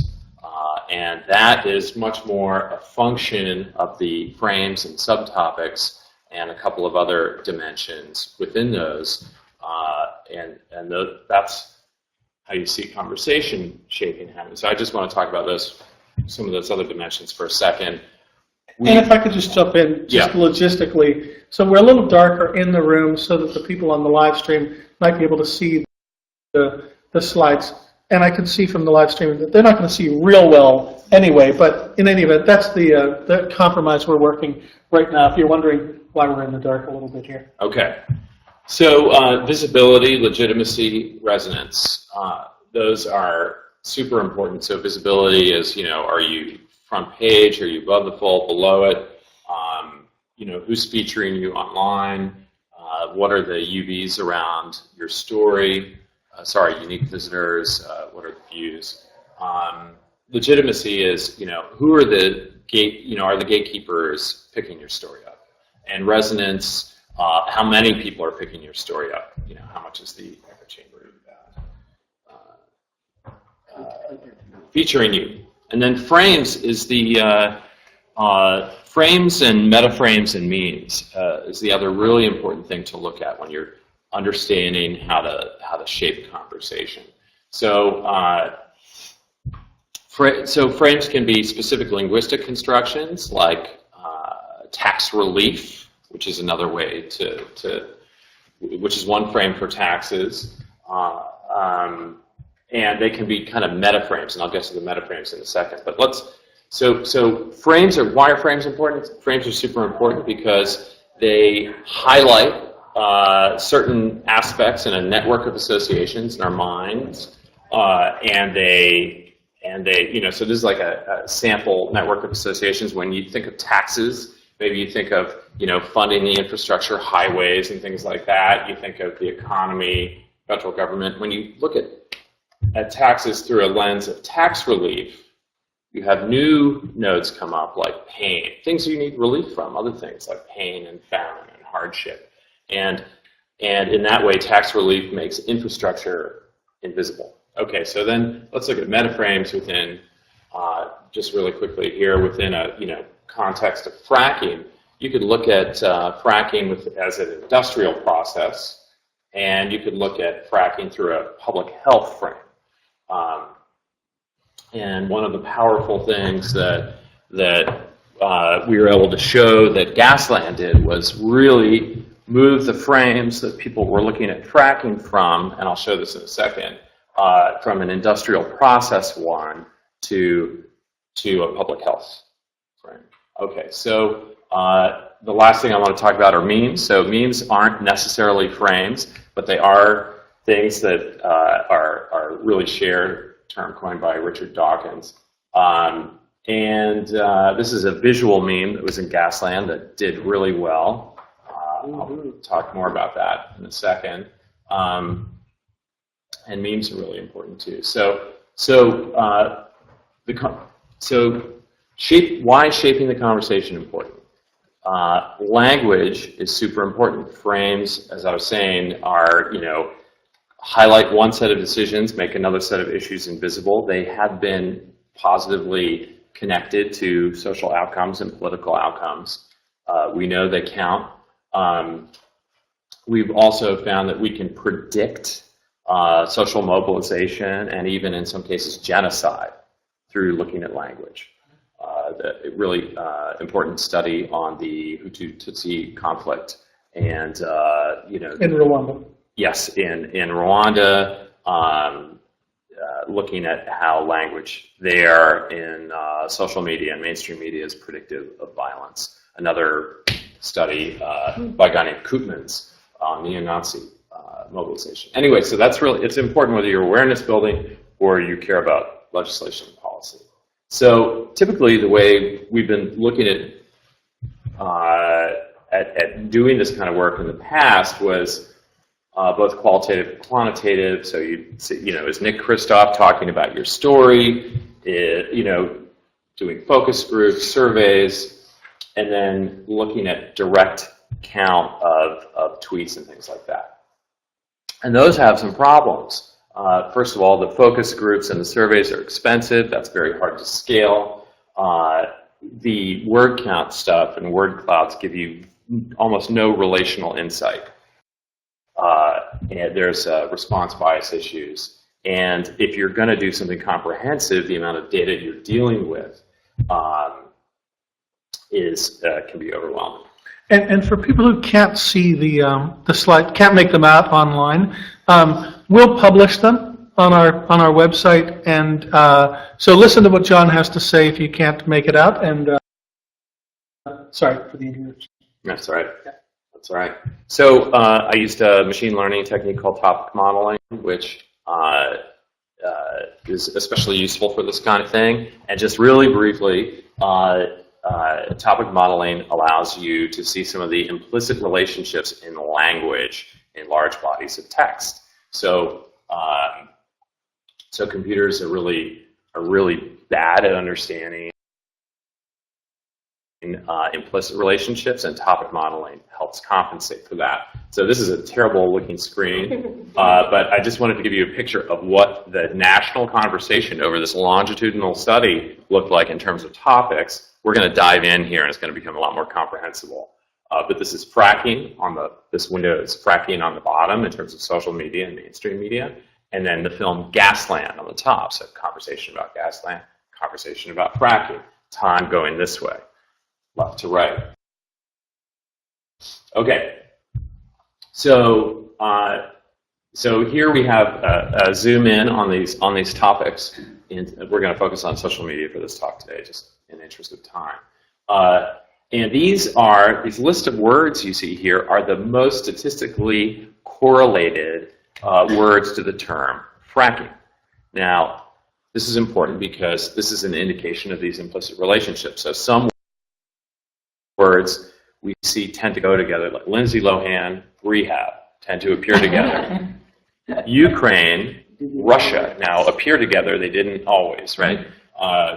So it helps you understand changes in relationships. So this first window on the left is before the Gasland's festival premiere. So it gives us a little clue as to what the kind of baseline was for conversation around fracking. The green words are ones that are really coming at the process through an fracking through an industry process frame. We see some policy change stuff in blue. Very little toxic. I was just being kind of generous there. Toxic could easily be an industry process frame, not necessarily a public health frame. Part of that, it's probably a shared node, but you know, with the festival premiere, and within that time window, we see an incredible increase in a semantic shift towards public health frames. So this is the first time that we've been able to see this kind of direct thumbprint. We have Josh Fox's fingerprints on the national conversation here with Gasland.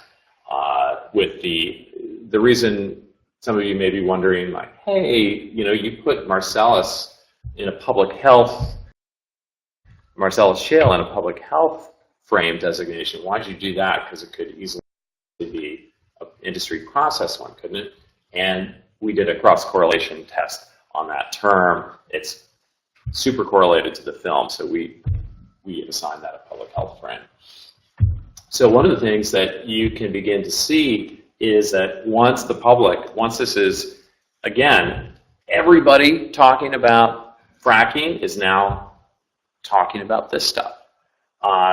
And as time goes on with the HBO premiere, we begin to see, there's talk about fertile ground, this metaphor of fertile ground. We think of that as opportunity structure in discourse, political opportunity structure in discourse, and that we start to see the shift towards that here around the HBO premiere. And then lastly, with the DVD, around the DVD release, there's a shift back to homeostasis a little bit in terms of the ratios of these different frames, but public health is still really present, and I think this is an amazing kind of success story for Gasland. So lastly, this is a little hard to read, but these are just kind of an old school count of media mentions, and you can see the blue line is Gasland, the red line is fracking, and you can see at that HBO premiere something really starts. I think this is the case if you're thinking about causation and causal inference. This is not one of these things where Josh Fox can take credit for that huge spike up there, but certainly at the beginning, it's kind of like if you're lighting a fire.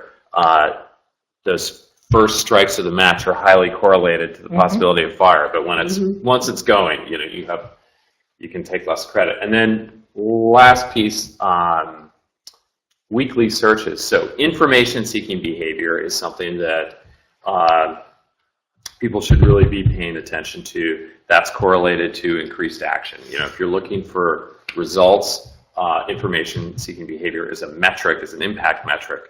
That's really important. Can you just describe the slide for the people who can't see it so well on the live stream audience? Sure. So the top part are counts in media mentions for Gasland and for the term fracking, and this is in mainstream. This is social media,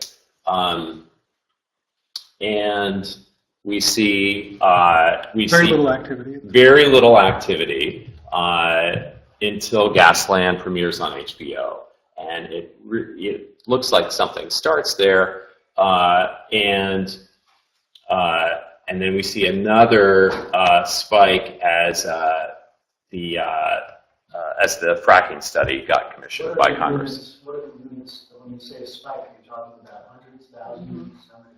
Yeah. Hundreds of thousands. And Johnny, what are the two huge spikes on the right?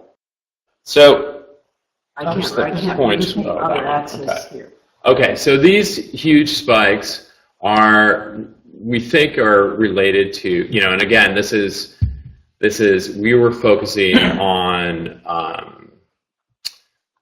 We did a cross correlation between fracking and Gasland, but there's, actor Mark Ruffalo started his organization here and got a lot of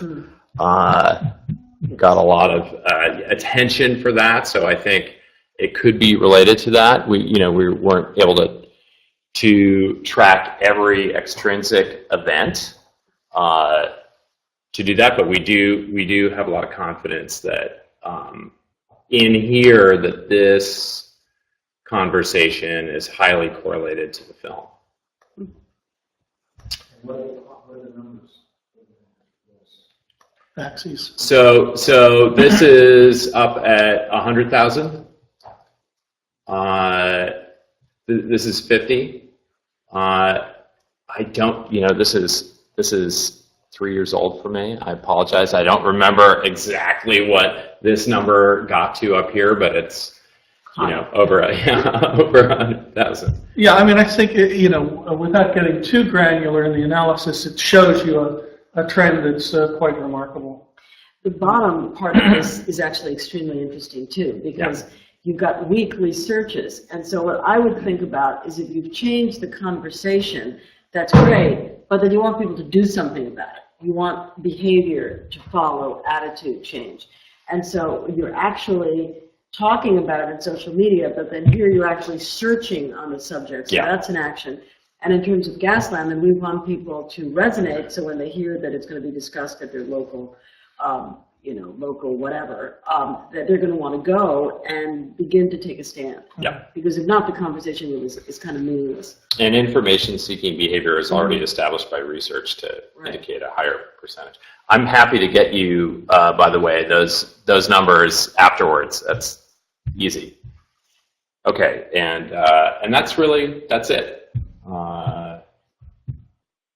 But we... Yeah, no, I think that's great. I mean, I think the Harmony Institute has distinguished itself in examining these really granular pieces of how do we analyze the data and understand how the media is having these impacts, and we now have inferential and more direct tools that we can draw on.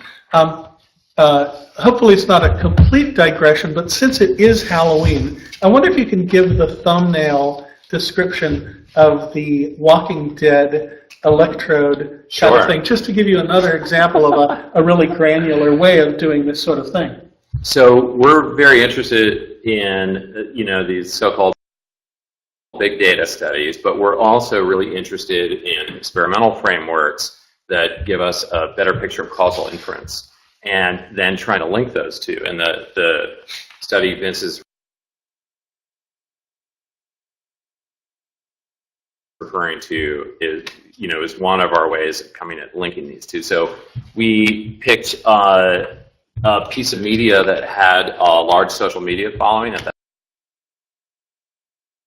time. The premiere of The Walking Dead was the most tweeted show in history. I missed it.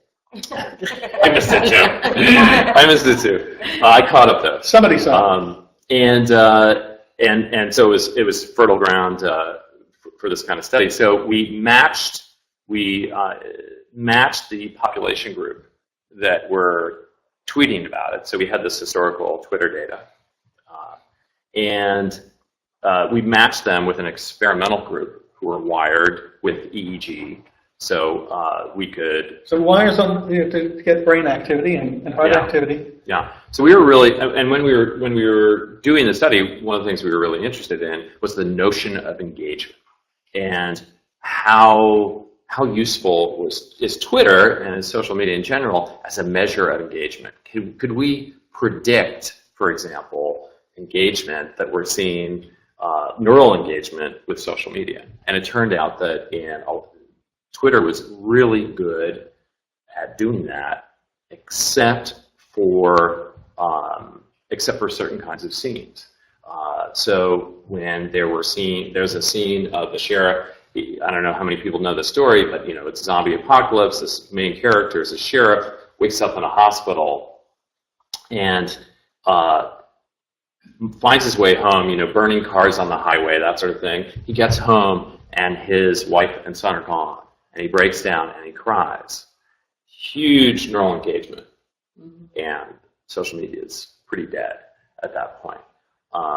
So one of the things that we saw was, and that conforms in retrospect to some theories about sharing, which is that positive emotion. There's a great Jonah Berger New York Times study looking at headlines. So and the most shared stories in the New York Times tended to have positive headlines. So, as an advocate, when you're thinking about creating engaging subject matter these days, sharing is really important. So the Sally Struthers strategy of telling a really sad story is not going to get you there. That has to be updated.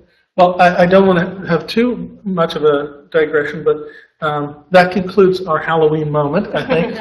but it is also a good illustration of the kind of tools that we now have, where you have mass experience of media and also very granular analysis of what people are actually expressing through social media. I have one more quick story. Yeah, okay. Just that a lot of people are saying, oh, you know, folks in the natural gas industry, just going back to Gasland, are so far ahead of us in, you know, in terms of understanding how to control media and shape things. But I actually had an experience where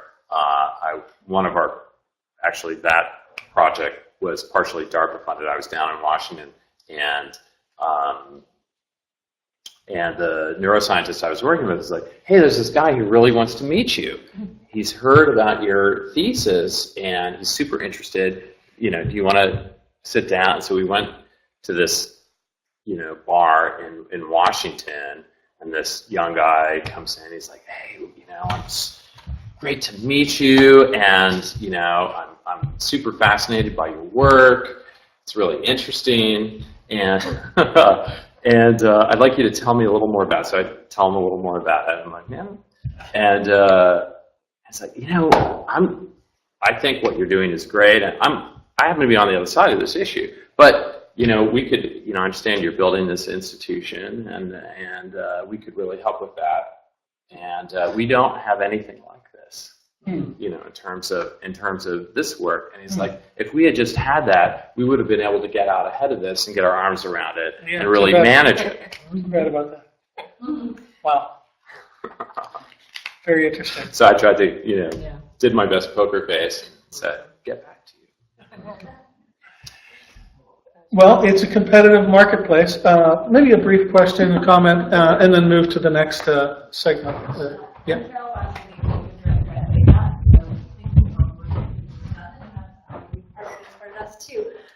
That was Carol Varney from Bayback. Yeah, thank you. And I'm just curious if any of you know of any social issue documentary films that have had funding up front to do what the for-profit marketing people do so well around all of this stuff, to create a plan to sort of know going in, we're going to shape this message, and here's how we're going to do it, and we're going to develop this strategy and develop marketing and have huge campaigns around it. I feel like I've seen it.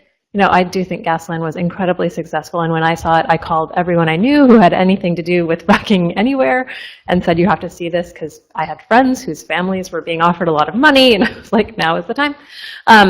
But it seemed to me that kind of the film got a little bit out in front, and then there was this huge push. But have you seen anything that has had a huge amount of marketing or strategy and money behind it before going out?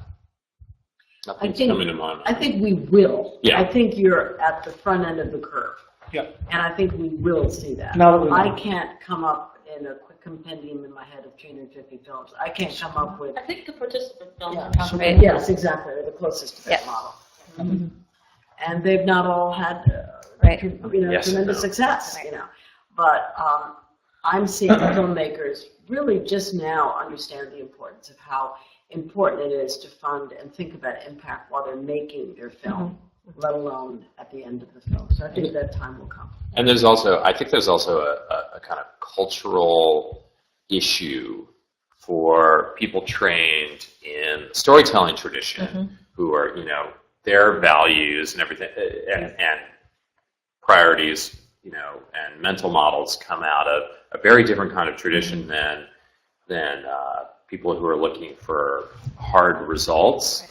And that can actually be, you know, that's a tricky thing. I've been at some events around impact evaluation that got hot. Absolutely. You know? Absolutely. I was on a panel once with Joe Berenger, and he's done some wonderful films, but he really believes, and I don't want to put words in his mouth, that impact is nonsense, that the film should speak for itself, and that it makes absolutely no sense at all to worry about impact.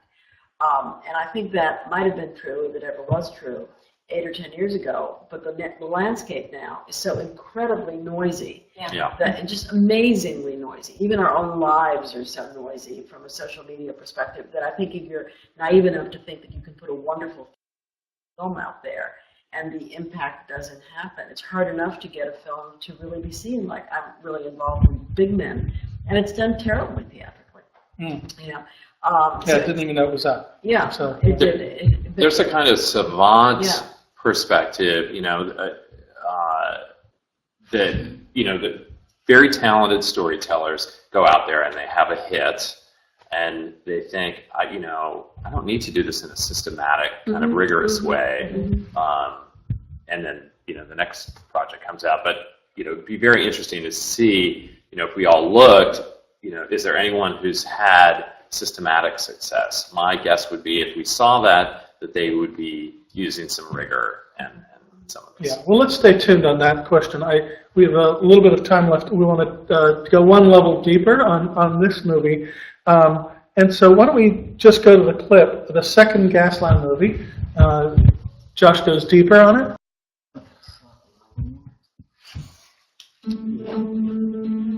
My name is Josh Fox. It's been 5 years since the first proposal to drill thousands of gas wells came knocking at my door.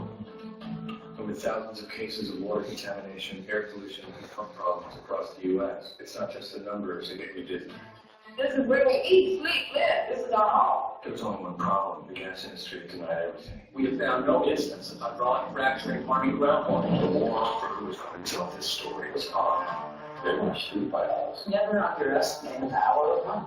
It's scary. The environment is afraid of the business. People complain about the cost of gas, but you're paying twice that for money.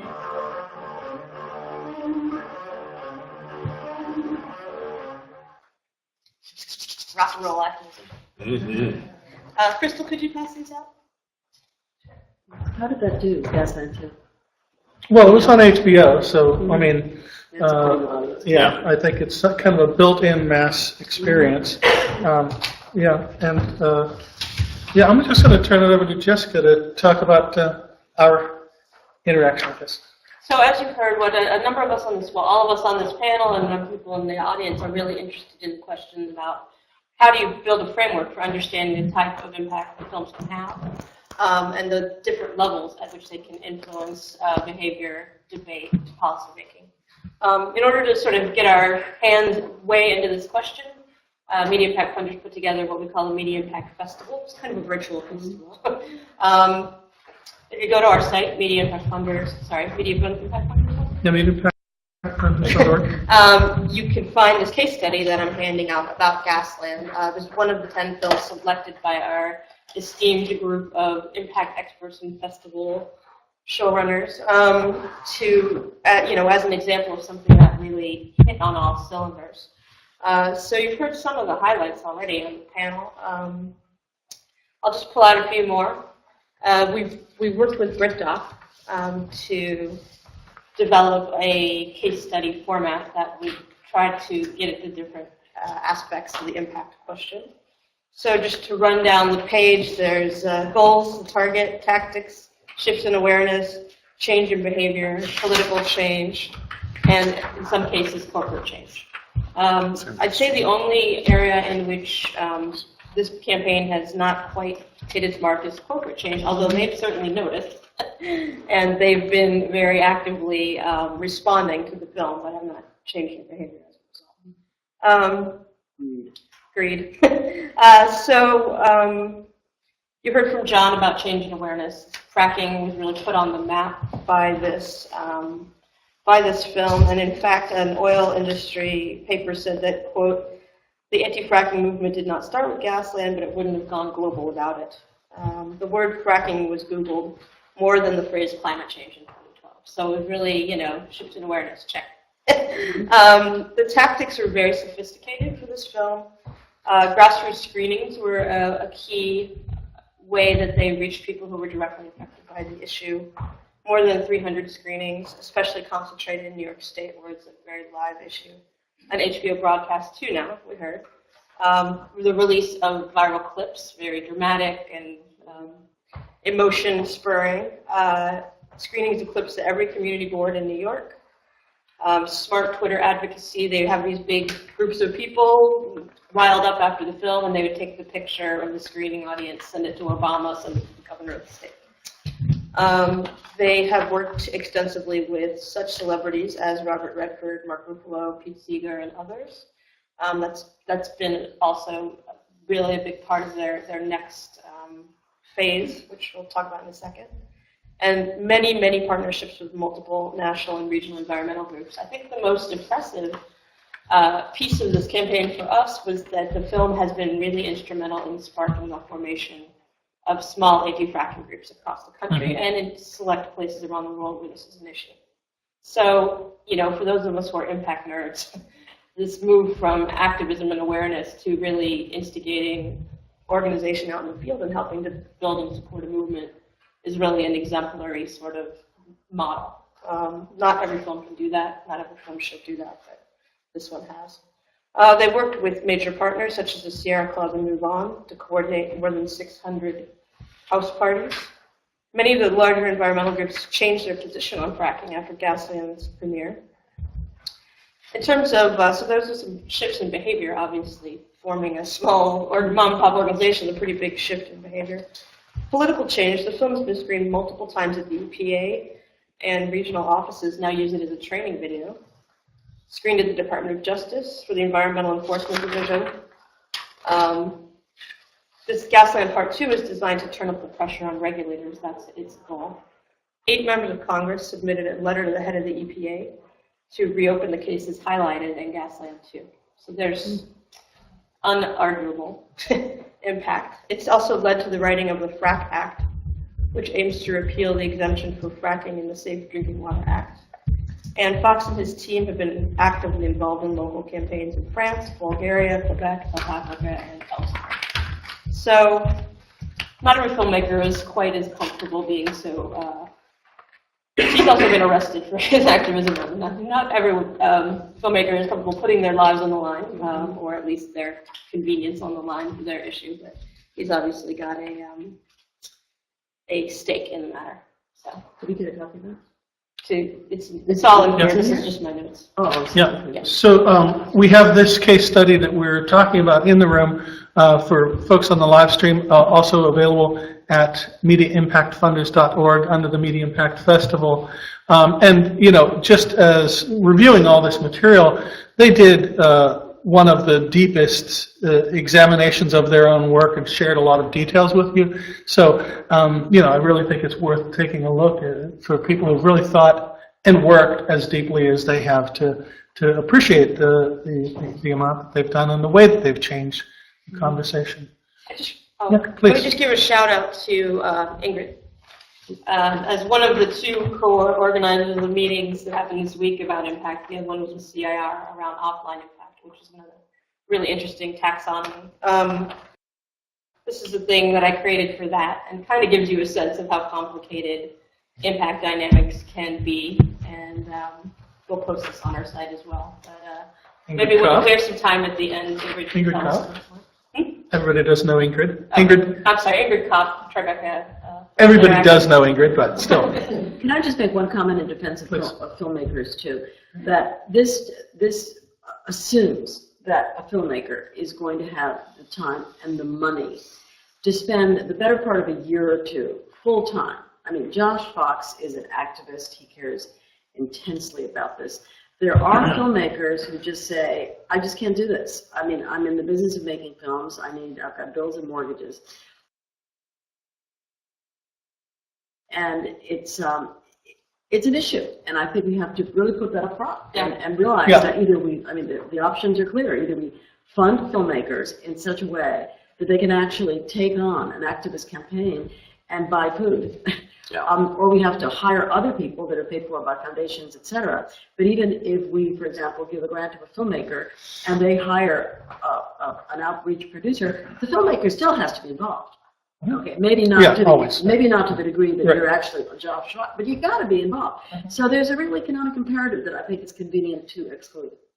I think that's right. The field of impact producers has really been on the rise, and that's because the filmmakers, not only are they exhausted, but they don't have the same orientation. And the funding at college, Fledgling is a leader there, and it has been for a while, but the funding at college is still not there yet. Yeah, right, absolutely. But I think part of a major part of our effort is trying to offer strong examples that will then stimulate an appreciation and an appetite among funders to say, we would love to see that on our issues, and there's a filmmaker working on a relevant piece whatever your issue. I mean, I think we can say that with some certainty. And we're also seeing actually, funders who are not known as media funders, but who care about one issue or another, who get behind a particular film, and with significant resources.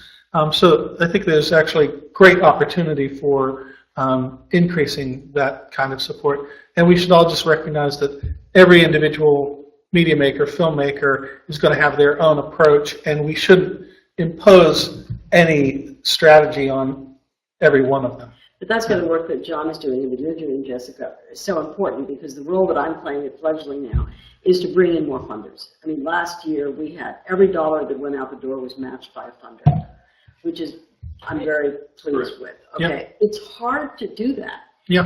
And the first thing funders say, and there's a lot of family foundations and just high net worth individuals, they say, well, what's going to happen as a result of it? What kind of impact is it going to have? And I'd like to be able to say, well, you're going to have impact along the following dimensions, and sometimes it's a long tail impact. Yeah. And you're raising the conversation. Look at the Cove. Yeah. No one had ever heard of dolphins in relation to Japan, et cetera. But then they started killing dolphins a couple of years after the Cove was completed. And so I had an impact. I had a potential funder tell me this. I was really enthusiastic about the Cove, but then look what happened. So it's really hard to get people to say that funding film is a really good way to spend their money. Crystal, could you pull up that URL? Just speaking of the long tail, so Josh and his team are extremely busy now, running around the country yet again with the Solutions Grassroots Tour. Can you just sort of scroll down until you get to the bottom? So what's interesting about this campaign is it's really an effort to provide an alternative, a set of alternative energy solutions. So not just pointing out the bad things, but coming up with some good things. So just keep scrolling down and we get to the partners. We would, I think. We're looking for the, here we go. So you can see they're now working with community energy companies, and it's a play. It's kind of an intense play, and he brings these celebrities along with him to serve as sort of MCs, and then rallies the audience to help him shift the communities to renewable energy sources. So it's an interesting example of how what starts as a personal crusade can become a really robust, ongoing campaign, with media at the center, but all these other partners pitching in. Great question. Any questions? So, Carol? Here's a question about how do you feel different? You mentioned that Josh Fox is a real activist, right? He's consumed with this issue, and he's going to be working on it in any way he can. And he's found that the film is a good way for him to move this issue along. How do you look at or feel differently about filmmakers who come to an issue and get really interested in it and then want to have impact, versus activists who come to a film as a way of pushing the issue? Do you feel sort of constitutionally that those are really two different things and you would look at them in different ways as a wonder? Well, I think not every film should get $1 million impact campaign to begin with, okay? And there's an assumption that if you've done a film, you're going to have this enormous campaign. I'll give you an example. There was a small film called Brave Miss World that we put a little bit of money into a year or so ago, and it's about sexual assault, and that film we felt required a pretty straightforward screening tour on college campuses. It did not require a multi-part, large-scale, statistically relevant, it just didn't. The filmmakers may disagree, but we didn't think it did, so we didn't fund it very much, okay? So I mean, not every film deserves that, and you have to look at, and the problem with funding is, I'm in the middle right now at the end of our cycle, so we're looking at, I just looked at 80 films in the past 5 or 6 weeks. I finished it yesterday. And again, it's really hard because each film you have to look at very carefully. What are the possibilities? They're not all going to get legislative change, and they're not. I mean, sometimes it's just a simple film. Sometimes it really is just a cigar, So I think you have to look at them very carefully, and then work with the filmmaker to craft a strategy that's relevant to that film. Right. And yeah, like I said, not every film hits all of the levels, and not every film needs to, because not all issues are ready. Yeah. Sometimes the ground is infertile, and you need to fertilizer. The difference if the filmmaker is a filmmaker who's going to go on to another subject, or if the filmmaker is an activist who wants to work on this issue. It makes a difference. Those two film proposals in different lights. Well, every filmmaker that we fund, we assume is going to really stick with this film. And if we have any doubts at all, towards the end of our funding cycle, we do Skype interviews with all the filmmakers that we're thinking of funding. And sometimes they blow it. I mean, sometimes they say, we really don't, you know, we're going on to another film, or we don't really think this is going to take much of our time, or we can't travel, I just had a baby, or whatever. Right. And we're unlikely to fund that film if we think it's a film that really does need this kind of A campaign. So we look at each one very carefully. It's the water. That's it. Well, you know, I think one of the things that this touches on is there's a little controversy bubbling up, because I think that the filmmaking community, we actually had thought that there was a deeper embrace of impact assessment and stuff like that compared to journalists, at least. But I think there is a lot of discomfort with a sense that there are demands that are unfunded mandates, and that there are sort of particular approaches that are being imposed, and that there's any notion of a silver bullet. I think even the folks who are thought to be peddling the silver bullets would not say that they're demanding that this particular index or strategy is being, you know, pursued. But I think there's this fear that that's where we're going. And I think our approach to this information on the assessing impact of media section of our website, which Jessica curates, is a very broad range of approaches, and we think that's the right way. We're agnostic as to which one is appropriate, and which one is appropriate depends upon the media maker and the funder and the agreement they have. Because I think what you can say is, you've got to have some objective. If you're just going to put it out there and say, information for the world, that's probably not quite enough. And if that's your approach and you've got a funder who's signing on with you, God bless. But you know, I think you have to be able to answer the question, so what? And answer it in whatever way you choose to, but then hold yourself accountable to the choice you make. I think that would be maybe our summary. That's very much why, you know, like when we were, so we're not just a research group, but we're also building a tech platform for storytellers. And one of the things that we were doing is making sure that that all the myriad of goals out there for people who are producing media are to some extent represented in terms of the metrics. So you can, when you're looking at your impact, you can, you know, if some people care a lot about critical success, some people are just looking for a policy change, some people are looking to build awareness, and that it can respond to that. And the other piece was also too, so that you can look at the national conversation, the ecology of the issue before you start telling your story. So you can see, you know, for example, you know, when I was talking to this natural gas guy, he's like, you know, we're after, he shared with me, he's like, we're after Republican moms. You know, and both sides in that issue are after Republican moms. It's all about Republican moms, and are they going to come at this through an energy independence frame, or are they going to come at it through a family health frame? And public health or the industry. Yeah, but even more like with Republican moms, it's even more family health than public health, right? So we could talk about the demographics and the psychographics and the infographics, but I think we should probably stop here and leave a little time in the room for a little networking for people to get out of the room and stuff like that. But I want to thank our panelists for this section, and also Joanna and Orlando earlier in the discussion, along with Lauren Davis from 11th Hour Project, who joined us in the early part of the discussion. We'd love to hear what you in the room and anybody on the live stream felt about this. Give us feedback. Let us know how's it working for you, and where we should go next with this. This will be an ongoing conversation for us. We'll have different kind of films and other media that we're examining, but we really appreciate your attention and participation in this important discussion. Thank you all. And thanks, Philanthropy New York, for hosting us. It was really great to be able to do it.